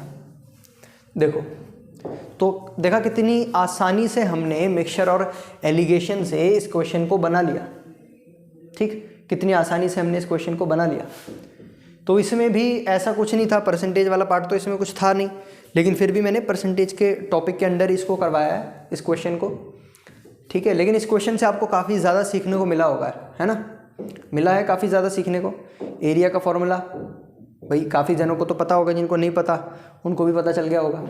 और किस तरह से ऐसी प्रॉब्लम आ जाए जब, तो कई बच्चे तो घबरा ही जाएंगे कि भाई हमको तो रेट दे रखी है ना, और इसको साइड दे रखी है, तो हम अंदर वाले की साइड कैसे निकालेंगे। लेकिन देखो मिक्सचर एलिगेशन अगर हमारे है, मिक्सचर एंड एलिगेशन पे अगर हमारा पूरा कंट्रोल है ना, तो कोई सी भी प्रॉब्लम आ जाए हम उसका आंसर तो निकाल ही लेंगे, चाहे परसेंटेज की आ जाए, चाहे प्रॉफिट लॉस की आ जाए। ठीक है, चाहे हमने पिछले बार में देखा था, है ना, रेशियो प्रोपोर्शन वगैरह भी आ जाए, वो भी हम कर लेंगे। तो इसमें कोई घबराने की बात नहीं है ना। अभी तो स्टार्ट है मिक्सचर एलिगेशन का, तो हर क्वेश्चन में हमने देखा कि जो सॉल्व करने का तरीका है ना वो सेम है, ये सेम है। अगर ये और ये पता है और ये पता है, तो ये जो निकालेंगे वो इन दोनों में से जो बड़ा है, बड़े में से छोटे को माइनस करेंगे, आंसर आ जाएगा। इन दोनों में से जो बड़ा है उसमें से छोटे को माइनस करेंगे, तो अभी तो हमने करा था 13.385 में से 6.50 को माइनस करा तो 6.885 आ गया। और इस तरह से जब डेसिमल में वैल्यूज़ होती है ना, डेसिमल में, तो हमको माइनस करने के लिए बहुत ही ध्यान से माइनस करना पड़ता है। ठीक है, अगर हमने थोड़ी बहुत डिजिट्स का हमने सोचा यार ऐसे ही कर देंगे माइनस, चलो हाँ ऐसे हम कर सकते हैं अगर हमारी प्रैक्टिस हो गई। अगर हमारी प्रैक्टिस नहीं है, हम डायरेक्टली ऐसे कर रहे हैं, तो गड़बड़ होने के चांसेस रहते हैं। तो मेन इसके अंदर गलती कहाँ कर सकते थे बच्चे, एक तो इधर माइनस करने के अंदर, ठीक है, और एक मेन गलती यहाँ पे कर सकते थे, भाई 10 - 9 ऑप्शन आ जाता 1 और वहीं पे लिखा रहता ऑप्शन के अंदर कहीं ना कहीं 1 लिखा रहता, हम टिक कर देते 1, भाई सही है, बल्कि असली में है 0.5, क्योंकि आधा करना है ना, 1 तो ये प्लस ये 1 है, हमको सिर्फ ये निकालना है, तो डिवाइड बाय 2 फिर आएगा 1। ठीक है, मतलब नेक्स्ट क्वेश्चन की हेडिंग डालना, क्वेश्चन नंबर 6 है ना, टाइप सेकंड ही है हमारा और क्वेश्चन नंबर 6 है। चलो क्वेश्चन नंबर 6 क्या कह रहा है, इन a Delhi zoo there are deers and ducks. Delhi में कोई जू है, ठीक है, चिड़ियाघर है, उसके अंदर डियर्स भी हैं, डियर्स मतलब हिरण भी हैं और उसमें बतख भी हैं, डक्स भी हैं, ठीक है। If the heads are counted there are 180, अगर हमने सिर काउंट करे, हेड अगर हमने काउंट करे ना, हेड अगर हमने काउंट करे तो वो आ रहे 180, ठीक है। और अगर हम लेग्स काउंट करेंगे तो लेग्स आ रहे हैं 4 4 8, क्लियर है। हेड्स आ रहे हैं हमारे 180, लेग्स आ रहे हैं 4 4 8। What will be the number of deers in zoo, deers की संख्या बताओ भाई, डियर्स कितने होंगे जू के अंदर, ये हमको फाइंड आउट करना है अभी के अभी। तो देखो ये कुछ ऐसा वैसा क्वेश्चन नहीं है जो हमने परसेंटेज के अंदर करा था, बिल्कुल वैसा ही है। तो हम चाहें तो इसको परसेंटेज वाले मेथड से भी कर सकते हैं और अगर हम चाहें तो एलिगेशन वाले मेथड से भी कर सकते हैं। तो देखो परसेंटेज वाले मेथड से कैसे करेंगे, आप सभी को आता ही होगा, आप करके दिखाओ और मेरे साथ साथ देखो, जिनको रिवाइज हो जाएगा, जिनको नहीं याद आ रहा रिवाइज हो जाएगा। तो हम क्या मानते हैं, देखो टोटल 180 है ना, 4 4 8 लेग्स हैं, हमारे पास क्या है, डियर्स और डक्स हैं। हमको पता है कि डक्स जो हैं, बतख जो है, उसके 2 पैर होते हैं, डियर के 4 पैर होते हैं। तो 180 जो जानवर हैं सभी के कम से कम 2 पैर तो होंगे ही होंगे, है ना। 180 जानवर हैं टोटल, सभी के कम से कम 2 पैर तो होंगे ही होंगे, यानी 360 पैर तो होंगे। अब कितने पैर बच गए भाई, 4 4 8 पैर हैं, 360 हमने लगा दिए, 88 बच गए, 88 पैर बच गए। अब और पैरों की ज़रूरत किनको है, सिर्फ डियर्स को, भाई सबके 2 2 लगा दिए हमने। बतख के 2 लगा दिए, बतख तो अब चलने लग जाएगी, बतख के 2 पैर लग गए, वो चल के चले गई, ठीक है, अपने घूमने लग गई। अब बचे हुए कौन रह गए, सिर्फ डियर्स रह गए। तो उनको एक डियर को कितने पैर चाहिए, 2 पैर, एक डियर को 2 पैर और चाहिए ना, क्योंकि 2 तो हमने पहले से लगा दिए, 2 और चाहिए, है ना। तो हमारे पास टोटल पैर इतने हैं 88 और एक डियर के 2 लगेंगे। तो हमको ये पता करना है कि कितने टोटल डियर हैं। तो 88 को 2 से डिवाइड कर दें, 88 को 2 से डिवाइड कर देंगे अब हम, तो आंसर आने वाला है 44 डियर्स, 44 डियर्स आ जाएगा, ठीक है। 44 डियर्स आ गए। और अगर हमसे पूछा जाएगा कि डक्स कितनी है, डक्स, तो वही 180 में से 44 को माइनस कर देंगे, 136, क्लियर है। तो डक्स भी आ जाएगी 136। तो ये तो था पुराना मेथड, है ना, जो हमने परसेंटेज से सीखा, बहुत सिंपल मेथड है ना। अब हम करेंगे एलिगेशन वाले मेथड से। तो आप एक बार इसको नोट डाउन करो और एलिगेशन वाले मेथड से खुद ट्राई करके देखो कि कैसे आंसर आएगा उसमें से, ठीक है। देखो एलिगेशन से अगर हम करेंगे तो क्या करेंगे, एलिगेशन से अगर हम करेंगे तो कैसे करेंगे, देखो एक तरफ हम लिख लेंगे डियर्स, एक तरफ हम लिख लेंगे डक्स, है ना, ऐसे ही करेंगे। टोटल हम मान लेते हैं कि जैसे 180 जानवर हैं, तो हम मान लेते हैं कि यहाँ पर हम ना लेग्स के बारे में बात करेंगे, सिर्फ लेग्स के बारे में, लेग्स के बारे में, है ना। तो डियर के पास, एक डियर के पास कितनी होती है लेग्स, 4 लेग पर एनिमल। कौन सा एनिमल है, डियर है। और यहाँ पर हमारे पास 2 लेग पर एनिमल है, एनिमल यहाँ पर कौन सा है, डक है, क्लियर। अब देखो अगर 180 के 180 टोटल 180 के 180 डियर्स ही होते तो कितनी लेग्स हो जाती, 720 लेग्स, है ना। और अगर यहाँ पर भाई 18 × 4 72 होता है, 720। और अगर सिर्फ 180 के 180 डक्स ही हो जाते हैं तो कितनी लाते हो जाती है, 180 × 2 360 लेग्स। लेकिन हमारे पास जो लेग्स हैं क्वेश्चन में 4 4 8 है, तो हम माइनस यहाँ पे क्या करेंगे, एलिगेशन वाला मेथड बन गया बिल्कुल। तो हम बड़े में से छोटे को माइनस करेंगे, तो यहाँ पर कितना आएगा, देखो 2 जोड़ेंगे 50 450 और उसमें और 50 जोड़ेंगे तो 500 बन जाएगा। तो 52 तो ये आ गए, 500 हमने बनाया तो 52 तो ये आ गए। अब 500 से 720 जाएंगे तो 220 और 52, 220 और 52 272, क्लियर है। अब इसमें से माइनस करके देखेंगे हम, तो 40, तो ये हो गए 400, 40 जोड़ेंगे तो 400 बन जाएंगे, और 48 और है तो ये हो गया 88। देखो मेरे ख्याल से 8 से कट जाएगा सीधा सीधा, 8 बन जा 8, 8 बन जा 8, यहाँ पर 8 3 जा 24, 3 यहाँ पर बचेगा, 8 4 जा 32। क्लियर है, 11:34 रेशियो आएगा, 11:34 रेशियो आएगा, यहाँ लिख देते हैं 11:34 रेशियो आएगा। जोड़ेंगे अगर हम तो कितना आ रहा है 45, यानी हमारे हिसाब से टोटल 45 जानवर हैं, हमारे हिसाब से 45 जानवर है, लेकिन क्वेश्चन के हिसाब से 180 जानवर है। कितने? 180। तो हमारा 45 अगर क्वेश्चन के 180 के बराबर है तो हमारा एक क्वेश्चन के 180 डिवाइड बाय 45 के बराबर होगा, यानी जब हम काटेंगे तो 45 4 जा 180, यानी हमारा एक 4 के बराबर है। तो हमारा 11 कितने के बराबर होगा? 11 × 4 यानी कि 44। और 11 किस में था? डियर में था, यानी डियर के कितने पैर होंगे? 40, मतलब पैर नहीं, डियर के कितने नंबर होंगे? 44, है ना। डियर के कितने नंबर होंगे? 44। या अपॉन में क्या था? लेग्स पर एनिमल, तो ये जो आंसर निकलेगा एनिमल, है ना। तो डियर हमारे पास कितने आएंगे? 44 डियर आएंगे। क्लियर है, 44 डियर आएंगे हमारे पास। आ जाओ नेक्स्ट क्वेश्चन, नोट डाउन कर लें इसको, फिर नेक्स्ट क्वेश्चन की ओर बढ़ते हैं हम। इसी के अंदर एक और क्वेश्चन देखेंगे, फिर ये टाइप खत्म करेंगे, नेक्स्ट टाइप की ओर चलेंगे। ठीक, लास्ट क्वेश्चन काफ़ी इंटरेस्टिंग है ये भी, क्वेश्चन नंबर 7 काफ़ी इंटरेस्टिंग है। देखो क्या कह रहा है, in my pocket there are 25 rupees, मेरी जेब में 25 रुपये हैं। ठीक है, consisting only the coins of 20 paise and 50 पैसे, जिसके अंदर सिर्फ 20 पैसे के कॉइन्स हैं और 50 पैसे के कॉइन्स हैं। ठीक है, 20 पैसे के कॉइन्स हैं और 50 पैसे के कॉइन्स हैं, 20 पैसे एंड 50 पैसे। ओके, और टोटल कितने रुपए हैं मेरे पास? टोटल है 25 रुपये, टोटल रुपीज़ जो है मेरे पास 25 रुपीज़ है। और आगे क्वेश्चन में दे रखा है, if there are total 80 coins in my pocket, total coins जो हैं, सिक्कों की संख्या 80 है। Then number of coins of 50 paise are, 50 पैसे के कितने कॉइन्स होंगे? ठीक है, टोटल कॉइन्स मेरे पास 80 हैं, है ना। और हमसे पूछा गया है कि 50 पैसे के कितने कॉइन होंगे, अगर टोटल मिला करके 25 रुपये हो रहे हैं, 25 रुपये हो रहे हैं। अब देखो ये जैसे 50 पैसे के अंदर दे रखा है, ये भी पैसे में दे रखा है, तो हम क्यों ना इसको भी पैसे में कर लें कन्वर्ट। तो 25 रुपये इज इक्वल टू कितना पैसा? इंटू 100, 2500 पैसे।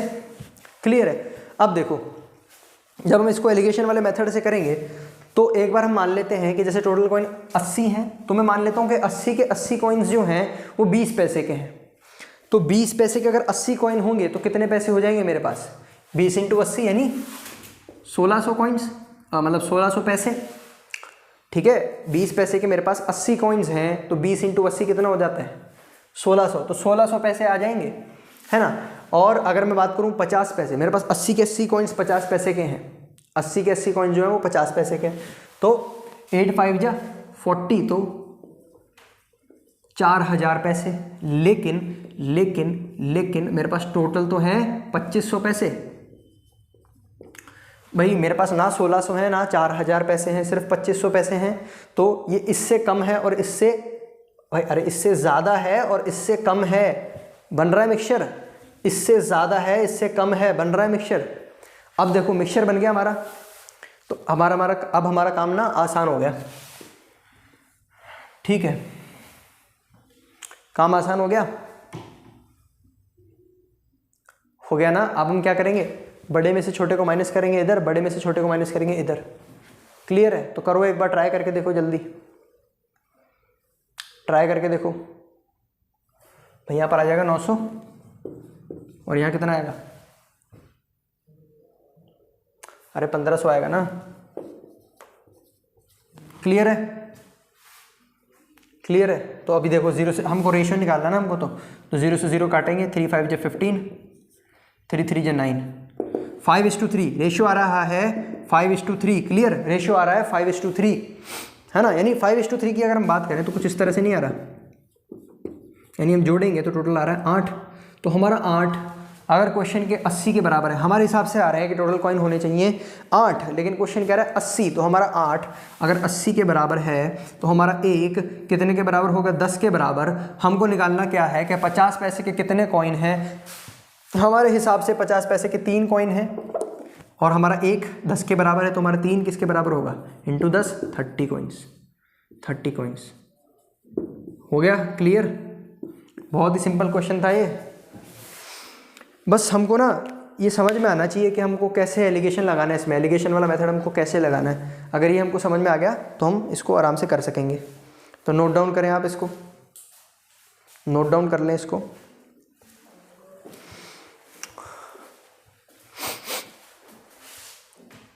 चलिए आगे चलें।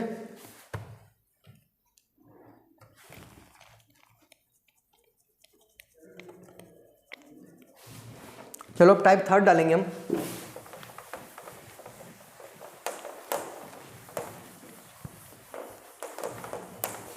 इसको नोट करने के बाद टाइप थर्ड डालेंगे हम, प्रॉफिट एंड लॉस वाला।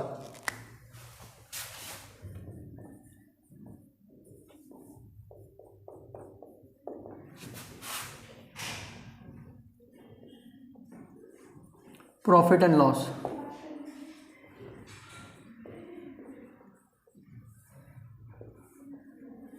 क्लियर है। चलो तो अब हम कुछ क्वेश्चन ऐसे देखेंगे जिसमें प्रॉफिट एंड लॉस की टर्म्स आएंगी, है ना। उसको यूज़ करके हमको प्रॉफिट एंड लॉस को हमको यूज़ करके क्या करना होगा, मतलब एलिगेशन के मेथड से प्रॉफिट एंड लॉस हमको निकालना होगा, है ना। गिवन हमको प्रॉफिट एंड लॉस होगा। देखो क्वेश्चन से देखते हैं फिर समझ में आएगा। क्वेश्चन देखते हैं, अब समझ में आएगा हमको क्वेश्चन से। देखो, how much kg of sugar worth 3.60 rupees पर kg should be mixed with 8 kg of sugar worth 4.20 rupees पर kg। यानी कितनी किलो चीनी हम, जिसकी कीमत 3 रुपये 60 पैसे है प्रति किलो, है ना, कितनी किलो शुगर लेकर के आए जिसकी कीमत 3 रुपये 60 पैसे है, जो कि हम मिक्स करें 8 किलो शुगर के साथ जिसकी कीमत है 4 रुपये 20 पैसे। यानी दो अलग अलग प्रकार के शुगर की बात हो रही है यहाँ पर। टाइप फर्स्ट है और ये टाइप सेकंड है ना। टाइप फर्स्ट की रेट कितनी दे रखी है, 3.60 रुपीज़ पर kg, 3 रुपये 60 पैसे प्रति किलो। और दूसरे वाले की जो रेट है वो है 4 रुपये 20 पैसे प्रति किलो, है ना, यही है। अब कितनी लेकर के आए हैं, ये वाली कितनी लेकर के आए कि such that by selling the mixture eight 4.40। अब जब इसने मिक्स कर दिया ना दोनों को, जब मिक्स कर दिया तो 4 रुपये 40 पैसे में बेच रहा है ना, 4 रुपये 40 पैसे में बेच रहा है ना। देयर में भी गेन ऑफ 10%, और 4 रुपये 40 पैसे में बेचने पर भी इसको गेन हो रहा है, प्रॉफिट हो रहा है 10% का। क्लियर। सेकंड वाली शुगर का हमको दे रखा है, बिल्कुल सेकंड वाली शुगर जो है 8 kg है, ये जो है ये 8 kg है। ये हमको निकालना है कितना है ना। तो हम पहले रेशियो निकालेंगे, क्लियर, रेशियो निकालेंगे हम, है ना। देखो देखो, ये जो 4 रुपये 40 पैसे है ना, 4 रुपये 40 पैसे जो भी हमने निकाला, ये यहाँ पर नहीं आएगा, क्योंकि 4 रुपये 40 पैसे तो उसका प्रॉफिट जोड़ने के बाद है ना। 4 रुपये 40 पैसे, बच्चे यही गलती करते हैं, 4 रुपये 40 पैसे यहाँ लिख देते हैं। 4 रुपये 40 पैसे तो उसका प्रॉफिट जोड़ने के बाद वो बेच रहा है 4 रुपये 40 पैसे में।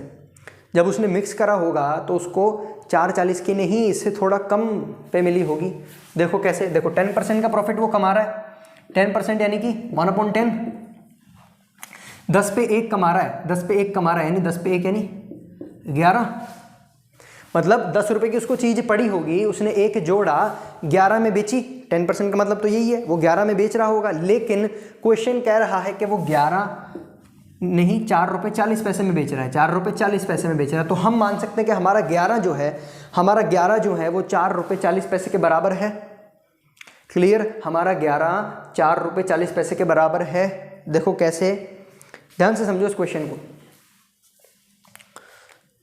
बस ये एक क्वेश्चन हमने समझ लिया अच्छे से, है ना। अगर ये एक क्वेश्चन अच्छे से समझ लिया तो प्रॉफिट लॉस के सारे क्वेश्चन अच्छे से हम कर पाएंगे, नहीं तो सभी में हमको फिर कंफ्यूजन होगी। देखो, एक आदमी है, दो अलग अलग प्रकार की चीनी है, शुगर है, टाइप 1 और टाइप 2। ठीक, दो अलग अलग प्रकार की जो शुगर है वो इस दो अलग अलग प्रकार की शुगर को क्या कर रहा है, मिक्स कर रहा है। टाइप 1 की रेट पड़ रही है 3 रुपये 60 पैसे प्रति किलो और दूसरे की पड़ रही है 4 रुपये 20 पैसे प्रति किलो। तो जब वो इन दोनों को मिलाएगा, जब वो इन दोनों को मिलाएगा तो जाहिर सी बात है इससे ज़्यादा आएगा और इससे कम आएगी रेट। 3 रुपये 60 पैसे से ज़्यादा आएगी और 4 रुपये 20 पैसे से कम आएगी। तो 4 रुपये 40 तो आ ही नहीं सकती, पहली बात तो यही पता चल गई। 4 रुपये 40, अब ये तो जो आएगी ना, जब इसने मिक्स करा तो ये इसको कुछ पड़ेगी रेट, उसकी कुछ ना कुछ इन दोनों के बीच में पड़ेगी रेट, है ना। 4 रुपये 40 पैसे तो इसका सेलिंग प्राइस हो गया, यहाँ लिख देता हूँ, नीचे लिख देता हूँ। चलो, सेलिंग प्राइस जो है वो है 4 रुपये 40 पैसे। क्लियर, 4 रुपये 40 पैसे तो सेलिंग प्राइस है, इतने में बेच रहा है। और देखो इतना हमको समझ में आया कि 4 रुपये 40 में वो बेच रहा है ना। और हमसे पूछा है कि ये कितने किलो इसने मिक्स करी होगी। तो ये तभी निकल पाएगा जब हमारा ये निकल पाएगा, ये यानी कि हमारी कॉस्ट प्राइस जब उसने दोनों को मिक्स करा होगा। मिक्स करने के बाद अब जो शुगर बनी उस शुगर का कॉस्ट प्राइस क्या पड़ा होगा, उसको ये निकालना है हमको। अब इतना क्लियर है, ये जो शुगर बनी है इसका कॉस्ट प्राइस हमको निकालना है। तो ये तो पता चला कि 4 रुपये 40 पैसे जो है वो कॉस्ट प्राइस नहीं है, वो सेलिंग प्राइस है। क्लियर, वो सेलिंग प्राइस है। अब देखो सेलिंग प्राइस जो जब इसने बताया, इसने बोला कि वो 10% प्रॉफिट कमा करके 4 रुपये 40 पैसे में बेच रहा है। 10% प्रॉफिट का मतलब 1/10, यानी 10 पे 1 कमा करके, 10 पे 1 कमाएगा यानी 11 रुपये, यानी 11 इज इक्वल्स टू 4.40। ये 11 मतलब हमारा सेलिंग प्राइस आ गया। भाई ऐसे तो निकालते थे हम सेलिंग प्राइस, हमको दे रखा है प्रॉफिट तो इन दोनों को जोड़ देते थे, ये हमारा सेलिंग प्राइस आ जाता था। तो हमारे हिसाब से सेलिंग प्राइस 11 रुपये है और क्वेश्चन के हिसाब से सेलिंग प्राइस 4 रुपये 40 पैसे है। तो हमारा 11 अगर क्वेश्चन के 4.40 के बराबर है, ठीक है, हमारा 11 क्वेश्चन के 4 रुपये 40 पैसे के बराबर है, तो हमारा एक क्वेश्चन के कितने के बराबर होगा। देखो ये डिवाइड में दिक्कत आए ना तो पॉइंट को हटा दो डायरेक्टली ऐसे। 11 4 जा 44, 4/10 यानी कि 0.4। हमारा एक क्वेश्चन के 40 पैसे के बराबर है। क्लियर, 40 पैसे के बराबर है। तो हमारा 10, भाई ये तो कॉस्ट प्राइस ही होता है, profit with respect to cost price ही बताते हैं हम हमेशा। ये जो है ये तो कॉस्ट प्राइस ही बताएगी ना। तो अगर हमारा एक 0.4 के बराबर है तो हमारा 10 कितने के बराबर होगा, 0.4 इंटू 10, 4 रुपये। पॉइंट इधर खिसक जाएगा ना, 4 रुपये पर केजी, है ना। ये भी सेलिंग प्राइस रुपीस पर केजी का निकला है।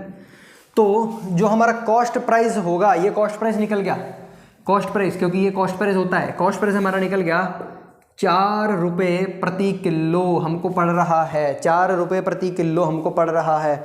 और अगर 4 रुपये 40 पैसे प्रति किलो हम बेच रहे हैं, मतलब हम 10% प्रॉफिट कमा रहे हैं। क्लियर, क्लियर है। अब देखो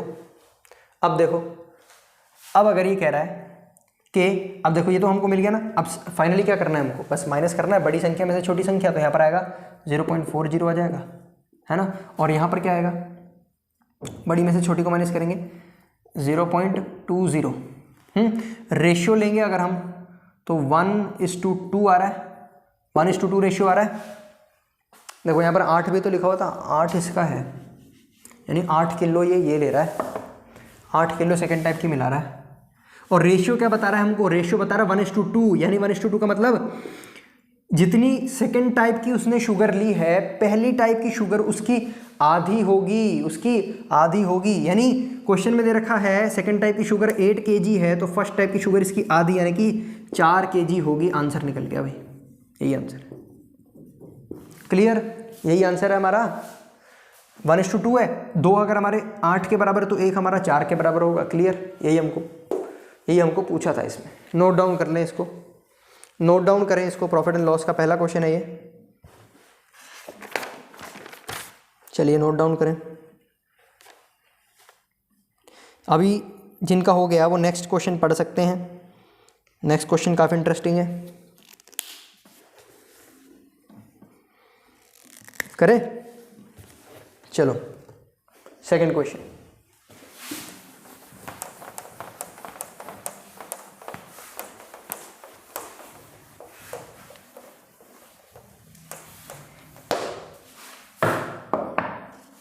सेकंड क्वेश्चन करते हैं। Shri publication sold the 30% of books at the profit of 50% and 70% book at the profit of 10%। Shri publication है कोई, है ना, किताबें पब्लिश करती है। वो अपनी 30% बुक्स को, देखो अलग अलग कैटेगराइज कर लेते हैं। 30% किताबों को, जितनी किताबें वो छापती है ना, उसमें से जो 30% कुछ एक स्पेशल किताबें हैं जिनको वो एट द प्रॉफिट ऑफ 50%, 50% के प्रॉफिट पर बेच देती है, और 70% बुक्स जो हैं, जो ज़्यादा बिकती हैं ना, उनको सिर्फ 10% के प्रॉफिट पे वो दे देती है। क्लियर है? The average profit percentage of publication shop, average profit percentage निकालना है हमको। If it sales only 2 kinds of book, अगर वो सिर्फ और सिर्फ ये 2 प्रकार की किताबें ही बेचती हैं, अगर वो सिर्फ और सिर्फ ये 2 प्रकार की किताबें ही बेचती हैं, है ना, तो इनका हमको निकालना है average profit of the publication. Average profit निकालना है, एवरेज प्रॉफिट निकालना है। तो ये हम मान लेते हैं जो 30% थी, ये फर्स्ट टाइप की किताबें थी हमारे पास, फर्स्ट टाइप, और ये सेकंड टाइप की किताबें हैं, है ना, है ना। क्लियर है? क्लियर है। ये सेकंड टाइप की किताबें हैं, और ये 50% प्रॉफिट हो रहा है, 50% प्रॉफिट है, प्रॉफिट है, 50% profit with respect to CP, और ये भी प्रॉफिट है। प्रॉफिट हमेशा सीपी के रिस्पेक्ट में होता है, ये तो मालूम है हमको। ठीक है, अब यहाँ से पूछा हमसे एवरेज प्रॉफिट कितना होगा, एवरेज प्रॉफिट कितना होगा। क्लियर है? अगर वो इस तरह से ये सिर्फ 2 प्रकार की किताबें बेचती हैं, है ना, वो पब्लिकेशन जो है 2 प्रकार की किताबें बेचते हैं। ठीक है, तो देखो अब इधर आ जाओ, ये जो 30% है ना, ये तो संख्या है किताबों की संख्या है ना। या हम देखो इसको इस तरह से भी लिख सकते हैं। देखो इसको 2 तरीके से हम समझ सकते हैं। एक तो हम पहले बात करें, बिल्कुल सिंपल तरीका है, 50% का प्रॉफिट हो रहा है कॉस्ट प्राइस के ऊपर, है ना, लेकिन हमको कॉस्ट प्राइस नहीं निकालना, हमको प्रॉफिट का परसेंटेज निकालना है। नेट परसेंटेज कितना होगा, एवरेज परसेंटेज कितना होगा, तो हमको कॉस्ट प्राइस तो नहीं निकालना। तो हम इसको ऐसे भी लिख सकते हैं ना, दूसरा तरीका, कि 50% प्रॉफिट पर बुक। क्लियर? 50% प्रॉफिट पर बुक, यानी प्रत्येक किताब बेचने पर उसके कॉस्ट प्राइस का 50% प्रॉफिट होता है। आया समझ में कुछ? प्रत्येक किताब बेचने पर, एक किताब बेचने पर जो कॉस्ट प्राइस है उसके ऊपर 50% कमाते हैं। ऐसे भी कह सकते हैं 50% प्रॉफिट पर बुक, एक बुक पर 50%, ये 10% प्रॉफिट पर बुक, है ना। तो जो यहाँ पर जब हम यहाँ पे अगर एवरेज वैल्यू होती, हम माइनस करके जो आंसर निकालते ये बुक के फॉर्म में आता, तो बुक के फॉर्म में तो हमको दे रखा है ना यार, ये देखो 70 दे रखा है, 70%, यहाँ पर दे रखा है 30% दे रखा है। यानी टाइप 1 की 30% किताबें बेचते हैं वो, और टाइप 2 की 70% किताबें बेचते हैं। रेशो की बात करें 3:7, 3:7, क्लियर है, 3:7 टोटल किताबें वो बेच रहे हैं, है ना, टोटल किताबें वो 3:7 बेच रहे हैं। तो यही हमारा नेट रेशियो है, यही हमारा नेट रेशियो है। अब अगर हमको अगर ये नीचे वाली 2 टर्म्स दे रखी हैं, बीच वाला अगर हमको निकालना है तो क्या करेंगे, ये तो हम जानते हैं ना, ये तो हम जानते हैं भाई, इन दोनों को प्लस कर देंगे, है ना, इन दोनों को प्लस कर देंगे और इन दोनों को माइनस करके इक्वेट कर देंगे। तो 7 और 3 कितना होता है, 7 और 3 10 होता है, और 70 ये वाला 50 - 10 40 होता है। यानी हमारा 1 हो गया 4 के बराबर, 0 से 0 डायरेक्टली कट जाएगा ना, हमारा 1 4 के बराबर हो गया। हमसे पूछा क्या है, हमसे पूछा है एक मिनट, हमसे सेकंड, हाँ इसमें पूछा है average profit percentage of the publication shop. Average profit, हाँ बीच में ये वाला तो पूछा है यार, एवरेज प्रॉफिट परसेंटेज तो पूछा है हमसे, है ना, तो एवरेज प्रॉफिट परसेंटेज हमसे पूछा है। क्लियर है? हाँ, ये रेशियो में निकला है, अब हम निकाल सकते हैं यहाँ से। तो 1 अगर हमारे 4 के बराबर है, अगर 1 हमारे 4 के बराबर है तो हमारा 7 किसके बराबर होगा, 7 4 जा 28, है ना, और ये यहाँ पर किसके बराबर होगा, ये भी 4 से, 4 3 जा 12, है ना। तो अब हमको देखना है, देखो बड़े में से छोटे को माइनस करेंगे तो ये संख्या मिल जाएगी, बड़े में से छोटे को माइनस करेंगे तो ये संख्या मिल जाएगी। देखो, या फिर ये बड़ा है ये छोटा है, देखो ये बड़ा है ये छोटा है, तो ये वाली जो बीच वाली जो एवरेज वैल्यू आएगी, एवरेज वैल्यू जो आएगी वो नॉर्मल बात है, इससे तो कम होगी और इससे बड़ी होगी, इस वाली से 50 से कम होगी और 10 से बड़ी होगी। यानी कि 50 में से मैं किसी को माइनस करूंगा, जो एवरेज वैल्यू को माइनस करूंगा तो हमको 28 मिलने वाला है। तो क्या मैं इसको ऐसे लिख सकता हूँ, 50 में से 28 को माइनस करूंगा तो x मिल जाएगा, इसको इधर कर लिया और इसको इधर कर लिया, बिल्कुल। तो आंसर कितना आएगा x का, x आएगा हमारा 22, x आएगा हमारा 22% प्रॉफिट। तो प्रॉफिट आ रहा है हमारा 22%, यही हमको निकालना है। एवरेज प्रॉफिट जो होगा हमारा, एवरेज प्रॉफिट जो होगा हमारा वो आ गया 22%। क्लियर है, आंसर है ये, नोट डाउन करें इसको। आगे बढ़ते हैं हम।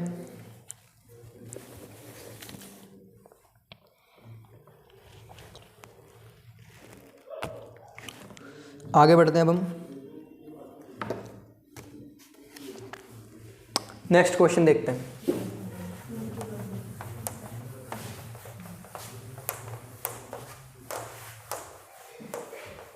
नेक्स्ट क्वेश्चन देखते हैं, third.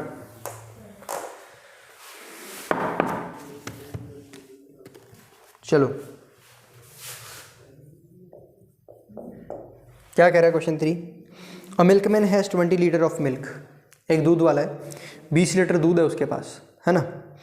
If he mixes 5 litre of water which is freely available in 20 litre of pure milk. 20 litre milk है, 20 लीटर क्या है मिल्क, उसमें वो 5 लीटर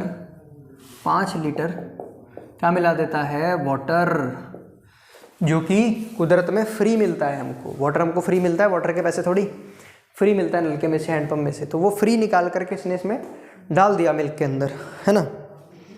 अब देखो, if the cost of pure milk is 18 rupees पर लीटर, प्योर दूध की जो कीमत है, cost price of pure milk की 18 रुपीज़ पर लीटर है। 1 लीटर की जो कीमत है वो 18 रुपये पड़ती है उसको, दूध वाले को। प्योर मिल्क की जो कीमत है, 1 लीटर की जो कीमत है 18 रुपये उसको पड़ती है, कॉस्ट प्राइस, ठीक है। Then the profit of the milk man when he sell all the mixture at cost price. अब बताओ, अगर वो ये मिलावट करने के बाद, ये दूध वाटर मिलाने के बाद, अगर अब भी वो, ठीक है, समझ रहे हो, देखो पहले उसको 20 लीटर दूध था, 20 लीटर दूध 18 रुपये का उसको पड़ रहा है। अब उसने बोला कि ये जो मैं है दूध जो है 18 लीटर दूध जो है, मतलब 20 लीटर जो दूध है ना, जो 18 रुपये का इसको पड़ रहा है, बोल रहा है कि मैं 18 में ही आपको बेचूंगा, 18 मुझे पड़ रहा है, 18 में ही मैं आपको बेचूंगा। लेकिन इसने क्या करा, उसमें पानी मिला लिया। पानी तो 0 रुपये का मिलता है भाई, पानी तो फ्री में मिल रहा है ना उसको, तो पानी मिला लिया। तो अब उसको जो कॉस्ट पड़ रही होगी, समझ रहे हो, उसको जो कॉस्ट पड़ रही होगी वो कहीं ना कहीं 18 से कम होगी भाई। 18 रुपये प्रति लीटर उसको पड़ रहा था, ठीक है, 20 लीटर दूध बेच रहा था। अब वो 25 लीटर दूध बेच रहा है, लेकिन अभी भी उसको 18 रुपये प्रति लीटर के हिसाब से नहीं पड़ रहा अब तो, क्योंकि अब उसने कुछ पानी मिला लिया ना। 18 रुपये उसको पड़ रहा था, अब जब वो बेच रहा है पानी मिला करके, तब भी वो 18 में बेच रहा है। बोलो जितने में मेरे को पड़ रहा है ना, उतने में ही मैं दूध को बेचूंगा, जितने रुपए में मेरे को आया उतने में मैं बेचूंगा, लेकिन मिलावट करके बेच रहा है। वो सबको बोल रहा है देखो 18 रुपये में मेरे को आया, ये देख लो 18 रुपये में मेरे को आया, मैं आपको 18 में ही दे रहा हूँ, लेकिन क्या कर दिया उसने, उसमें पानी मिला दिया। मतलब उसने अपनी कॉस्ट प्राइस रिड्यूस कर ली, मिक्सचर करके कॉस्ट प्राइस रिड्यूस हो जाती है। अगर दो, जैसे भी इससे पहले हमने शुगर वाला क्वेश्चन देखा, एक शुगर की कीमत ज़्यादा थी, 4 रुपये 20 पैसे थी, और एक की 3 रुपये 60 पैसे थी, तो जब हमने मिलाया तो 4 रुपये 60 से थोड़ा ज़्यादा आएगा और 4 रुपये 20 से थोड़ा कम आएगा मिक्सचर की जो रेट है। अब यहाँ पर भी तो एक मिक्सचर बन रहा है। हमने जब फर्स्ट क्लास पढ़ी थी मिक्सचर एलिगेशन में, यही एग्जांपल दिया था दूध और पानी वाला, तो मिक्सचर ही तो बन रहा है। 18 रुपये प्रति लीटर का दूध और 0 रुपीज़ प्रति लीटर का वाटर मिक्स कर रहा है वो। तो देखो कैसे करेंगे हम इसको, कैसे करेंगे देखते जाना, ठीक है। मिक्सचर बनाएंगे हम यहाँ पर हम लिख लेंगे मिल्क, ठीक है, और यहाँ पर हम लिख लेंगे वाटर। कॉस्ट प्राइस लिख देंगे, कॉस्ट प्राइस यानी कितने का पड़ रहा है, 18 रुपये प्रति लीटर पड़ रहा है ये, है ना, और ये पड़ रहा है 0 रुपीज़, फ्री मिल रहा है ना ये तो, 0 रुपीज़ प्रति लीटर। क्लियर है, क्लियर है ना, मिक्स करा इसने किसी रेशियो के अंदर। तो अब इसको जो प्राइस पड़ रही है वो थोड़ी कम पड़ेगी। अब जो प्राइस पड़े उसको पड़ने वाली है वो प्राइस थोड़ी कम पड़ने वाली है। तो अब देखो कुछ इस तरह से अब हम करेंगे। अब हमको यहाँ पर और यहाँ पर इनको जो इसने मिलाया वो रेशियो हमको दे रखा है 20:5, 20:5। इसको और सॉल्व कर सकते हैं, 5 1 जा 5, 5 4 जा 20, 4:1 बन गया एलिगेशन का क्वेश्चन। ऊपर की 2 वैल्यू गिवन है, नीचे की 2 वैल्यू गिवन है, बीच वाली वैल्यू नहीं गिवन है। तो कैसे करेंगे हम, इन दोनों को माइनस इन दोनों को प्लस इक्वल कर देंगे। 4 + 1 कितना होता है भाई 5, और 18 - 0 कितना होता है 18। तो हमारा 5 18 के बराबर है, तो हमारा 1 कितने के बराबर होगा 18/5। क्लियर है, हमारा 1 18/5 के बराबर होता है। क्लियर, हमारा 1 18/5 के बराबर होता है। तो अगर हम बात करें यहाँ पर, तो हमारा यहाँ पर जब हम बात करेंगे इधर, ठीक है, हमारा 1 18/5 के बराबर है, तो इसको सीधा 18/5 से इंटू कर देंगे, तो ये तो 18/5 ही आएगा। यहाँ पर भी 18/5 से इंटू कर देंगे,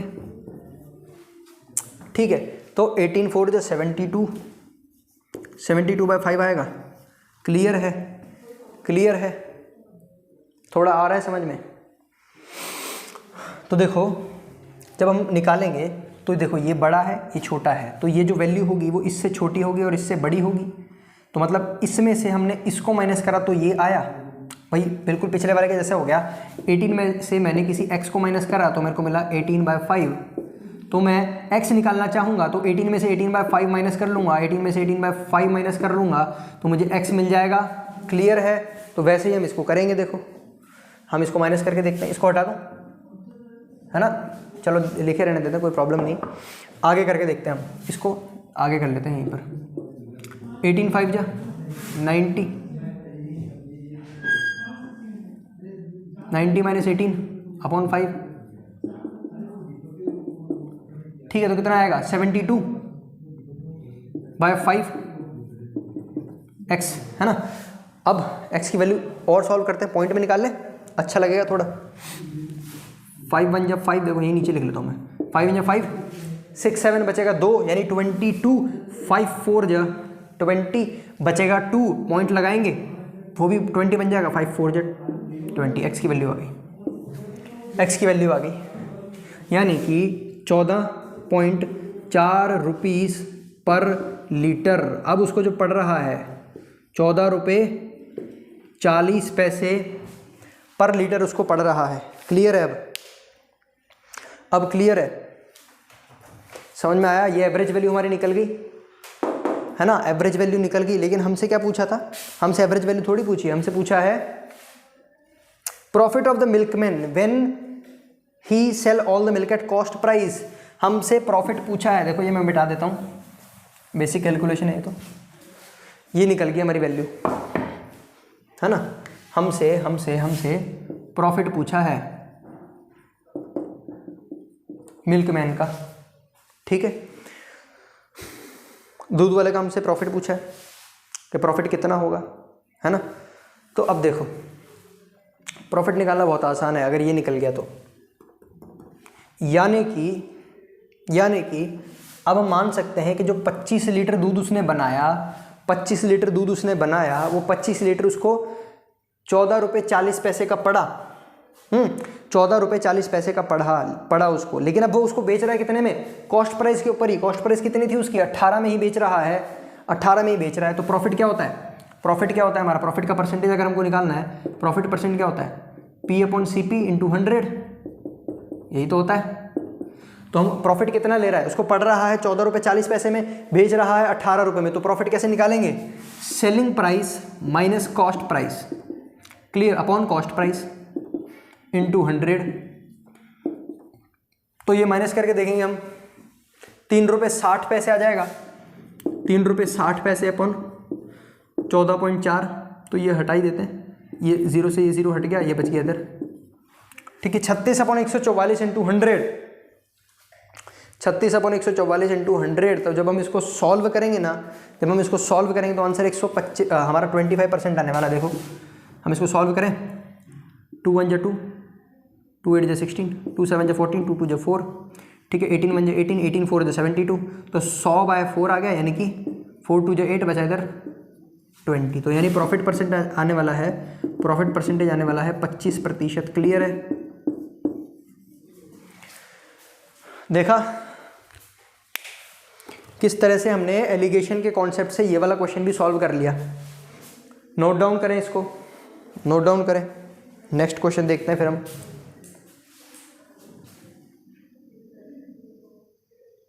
नेक्स्ट क्वेश्चन देखेंगे अब हम इसी के अंदर। क्वेश्चन 4, ठीक है, क्वेश्चन 4 देखते हैं हम।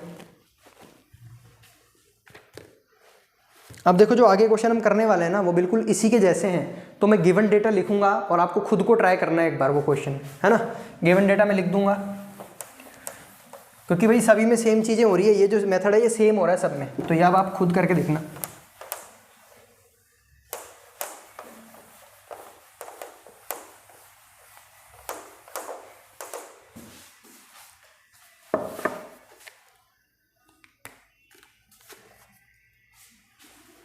देखो क्वेश्चन 4 है, क्या कह रहा है। A man purchase a pen and a book for 1300 rupees. एक आदमी ने पेन लिया और बुक खरीदे, कुछ मतलब पेन भी लिया और बुक भी लिया 1300 रुपये में।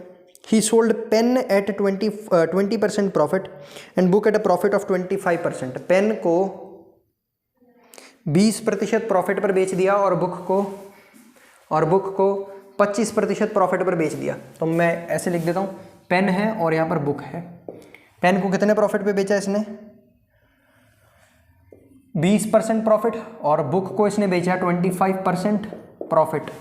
प्रॉफिट है, याद रखना, प्रॉफिट से एक नई चीज़ निकल आएगी। In this way his total profit was 23 1/13%। Total profit जो था 23 1/13% था। क्लियर है?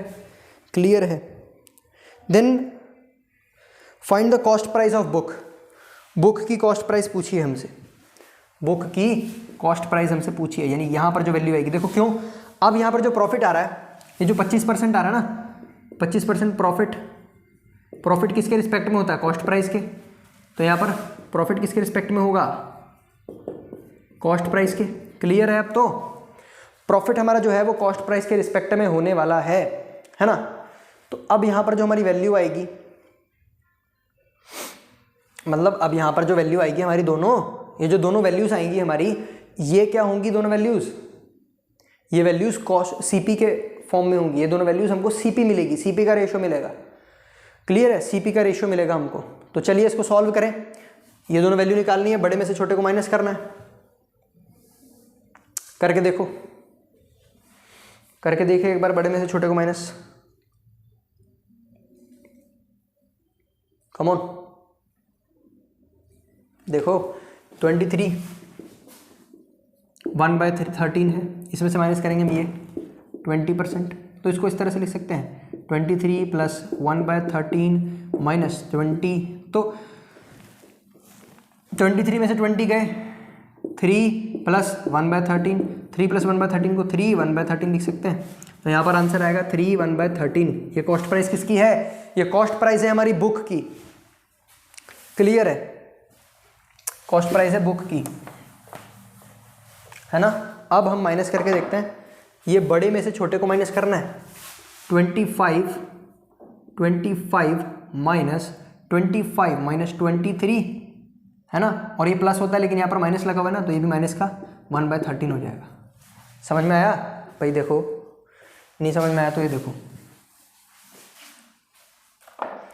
23 1/3 को हम इस तरह से लिख सकते हैं ना, 23 + 1/3 ऐसे लिख सकते हैं ना।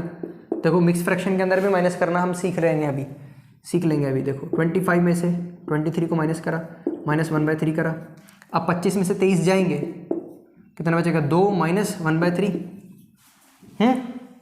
अब देखो 3 2 जा 6, 6 - 1 5, 5/3। तो यानी कि इसको फिर से मिक्स में लिखना है तो ये देखो 3 1 जा 3, बचेगा 2/5। तो यह आएगा, अरे देखो गलती हो गया, यहाँ पर 5 नहीं था, ये 13 था, यहाँ पर 13 था, ये गलती हो गई हमारी यहाँ से। 3 हमने ले लिया और था ये 13 है ना, ये 13 था, हमने 3 ले लिया इसको, तो कोई बात नहीं। 2 माइनस 1/13, 13 तो जो 26 में से एक जाएगा 25/13, 25/13। अभी देखो 13 1 जा 13 और बचेगा कितना, अभी 12 बचेगा, 112/13। क्लियर है, तो 112/13 आ जाएगा हमारा इधर, 112/13 इधर आ गया। क्लियर है, तो ये रेशियो आ गया हमारा। तो देखो रेशियो अगर मिक्स्ड फ्रैक्शन में आ जाए तो भी कोई प्रॉब्लम वाली बात नहीं है, कोई प्रॉब्लम वाली बात नहीं है हमारी, है ना, कोई दिक्कत नहीं है इसमें। क्यों नहीं है भाई? क्योंकि हम इसको वापस से सॉल्व कर सकते हैं ना, उसके अंदर हमारे p/q की फॉर्म में कर सकते हैं ना। 13 1 जा 13, 13 + 12 कितना होता है, 25/13।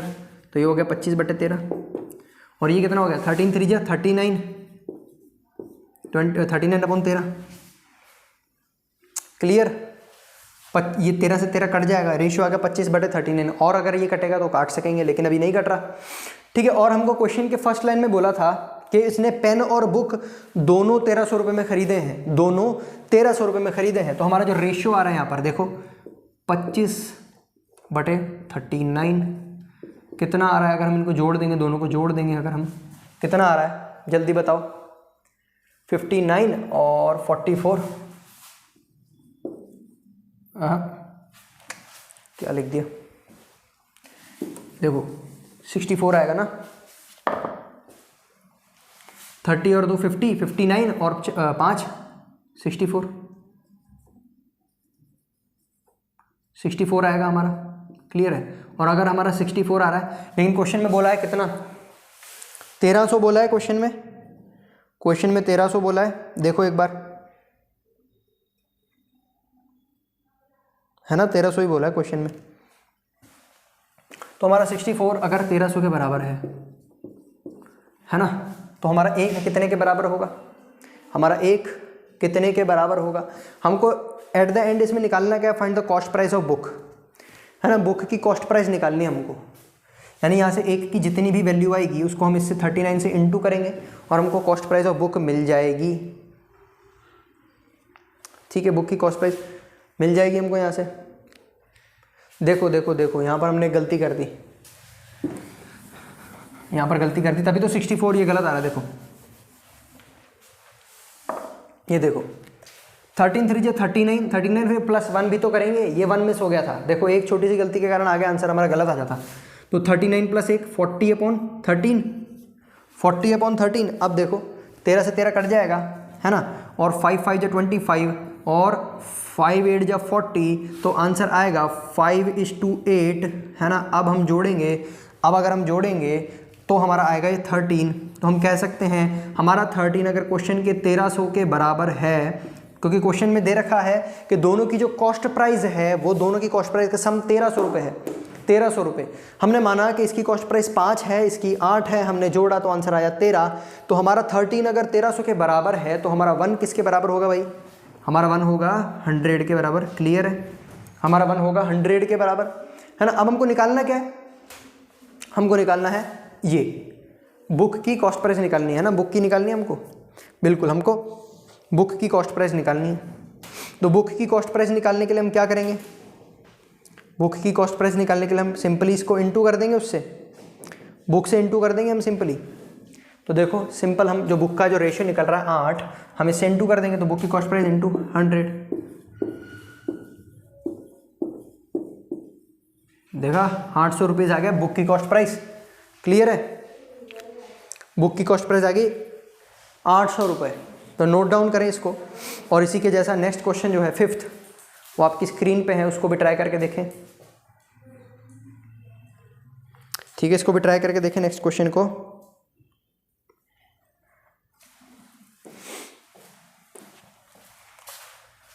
चलो करवाता हूँ मैं।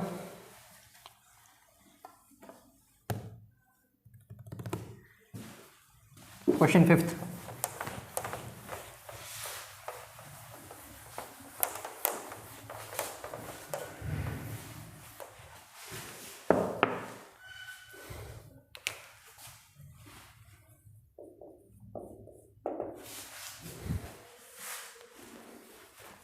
आ जाओ। क्वेश्चन 5th क्या कह रहा है? A man purchase 5 horses and 10 cows of 10,000 rupees. किसी आदमी ने 5 घोड़े और 10 गायें खरीदी 10,000 रुपये में। वैसे पॉसिबल नहीं है, लेकिन क्वेश्चन में है तो मानना पड़ेगा। He sell horses at 15% profit and cow at 10% loss. देखो हॉर्स जो है, घोड़ा जो है, वो 15% प्रॉफिट के ऊपर बेच रहा है वो, है ना, और जो गाय हैं वो 10% लॉस पे। तो लॉस के आगे हम माइनस का साइन लगा देते हैं ताकि पता चल जाए। क्लियर है? ठीक है। Find the cost price of each horse if he earns a profit of 375 rupees. Profit जो वो अर्न कर रहा है ये सभी बेचने के बाद 375 रुपये का प्रॉफिट अर्न कर रहा है। और उसने कितनी गायें खरीदी टोटल? गायें 10 खरीदी टोटल। हॉर्स उसने खरीदे 5, है ना, 5 घोड़े खरीदे, 10 गायें खरीदी। कितने में खरीदी उसने? कितने में खरीदी उसने? 10,000 रुपये में, है ना। टोटल कॉस्ट उसकी जो पड़ रही है हॉर्स प्लस काओ 10,000 रुपये, है ना। और प्रॉफिट उसको कितना हो रहा है भाई? 10 गायें और 5 घोड़े बेचने के बाद, यानी 15 जानवरों को बेचने के बाद उसको प्रॉफिट हो रहा है मात्र 375 रुपये का। ठीक है। तो प्रॉफिट परसेंटेज, भाई ये हमारे को परसेंटेज के अंदर दे रखा है ना। तो नेट प्रॉफिट वो भी हमको परसेंटेज में निकालना होगा। नेट प्रॉफिट भी परसेंटेज में निकालना होगा। तो प्रॉफिट का परसेंटेज कितना होता है? Profit upon cost price 375 upon cost price 10,000 into 100। 0 से 0 गए, ये 2 0 है तो पॉइंट इधर इधर आ जाएगा, 2 जगह खिसक जाएगा। तो 3.75% का प्रॉफिट हो रहा है उसको। नेट प्रॉफिट हो रहा है 3.75% का। और प्रॉफिट जो है वो with respect to cost price रहता है। लॉस जो है वो भी with respect to cost price रहता है ना। हमसे पूछा गया है, क्या पूछा गया हमसे?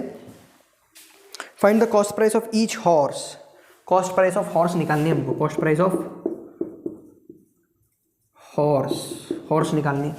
तो देखो अब तो ये इतना तो हम जान चुके हैं कि अगर हम ये रेशियो लेंगे, है ना, ये जो फाइनल ये जो चीज़ें निकालेंगे माइनस माइनस करके, तो ये जो आएगी जो चीज़ें दोनों जो वैल्यूज़ आएंगी वो हमारी कॉस्ट प्राइस ही बताएंगी, या हम यूँ कह ले वो कॉस्ट प्राइस का रेशियो ही बताएंगी। तो कॉस्ट प्राइस का रेशियो निकल जाएगा, है ना। और एक्चुअल कॉस्ट प्राइस हमको दे रखी है तो हम रिलेट करके हॉर्स की एक घोड़े की कीमत निकाल सकते हैं। बिल्कुल निकाल सकते हैं। ट्राई करके देखो इसको एक बार हम ट्राई करके देखते हैं इसको। घोड़े की कॉस्ट प्राइस निकल जाएगी। माइनस करो बड़े में से छोटे को। देखो हमने 15 में से 3.75 को माइनस करा, ठीक है, तो कितना आएगा? 11.25। 11.25 आ गया। अब यहाँ पर बड़े में से छोटे को माइनस करेंगे। यहाँ ध्यान रखना, बड़ा ये वाला है, छोटा ये वाला है। तो माइनस माइनस, यहाँ ये माइनस दिस, ये भी माइनस है, माइनस माइनस प्लस हो जाएगा। तो ये आएगा 13.75। क्लियर है? 13.75 क्लियर है ना।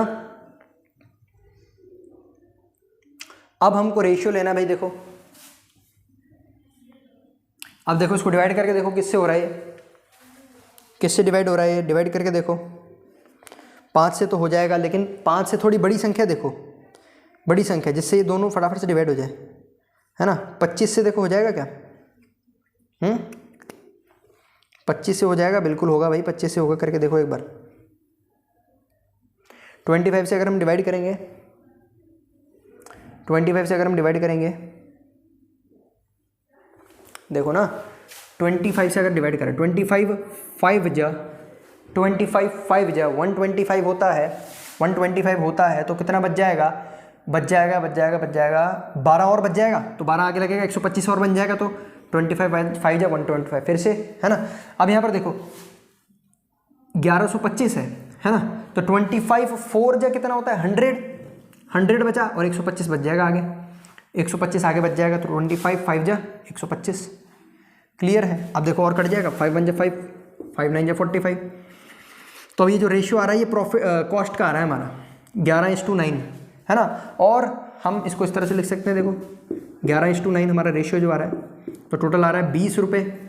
और हमारा 20 अगर क्वेश्चन के 10,000 के बराबर है ना, तो हमारा एक कितने बराबर होगा, देखो 2 5 जा 10 0 0, तो हमारा एक होगा 500 के बराबर, हमारा एक 500 के बराबर होगा, है ना। लेकिन हमको घोड़े की कीमत निकालनी है, तो 500 को इससे इंटू कर देंगे भाई, सिर्फ घोड़े की है तो गाय की थोड़ी निकालनी है। तो ये आंसर आएगा 5,500 रुपीज़ प्रति हॉर्स, यानी एक घोड़े की कीमत निकल गई 5,500 रुपये। ठीक है,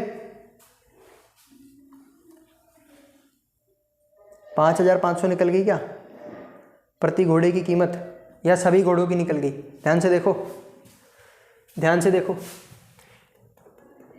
ये जो प्रॉफिट था सभी घोड़ों पे था। अब अगर सोचो 5,500 एक घोड़े की कीमत होगी तो 10,000 में, तो फिर अगर 5 घोड़े खरीदेगा तो वही कितना आगे निकल जाएगा, वो तो है ना 27,500 करीब पहुंच जाएगा। तो मतलब 5,500 जो है वो प्रति हॉर्स की नहीं है, वो सभी घोड़ों की कीमत है। 5,500 रुपये जो है वो सभी घोड़ों की कीमत है। और घोड़े कितने लिए हैं उसने, देखना ऑप्शन में ये भी होगा 5,500 भी होगा, बच्चे गलती करके आ जाएंगे। भाई सोचो तो सही, अगर एक घोड़े की कीमत 5,500 है और क्वेश्चन में बोल रखा है कि 5 घोड़े प्लस 10 गायें मिलाकर के 10,000 होगा, तो अगर एक घोड़ा ही 5,500 का है तो फिर तो ये क्वेश्चन ही गलत हो जाएगा, है ना। तो ये जो 5,500 आया हमारा, क्योंकि हमने डायरेक्टली 11 से इंटू कर दिया, तो 5,500 आया हमारे 5 घोड़ों का। हम यहाँ पे 5 घोड़ों को लेकर के चल रहे थे ना, हम जो क्वेश्चन सॉल्व कर रहे थे 5 घोड़ों के हिसाब से सॉल्व कर रहे थे, ठीक है। तो 5 घोड़ों की कीमत इतनी आई, तो एक घोड़े की निकालने के लिए हमको 5 से डिवाइड करना पड़ेगा। क्लियर है, इतना तो समझते हैं। देखो यहाँ लिख देता हूँ,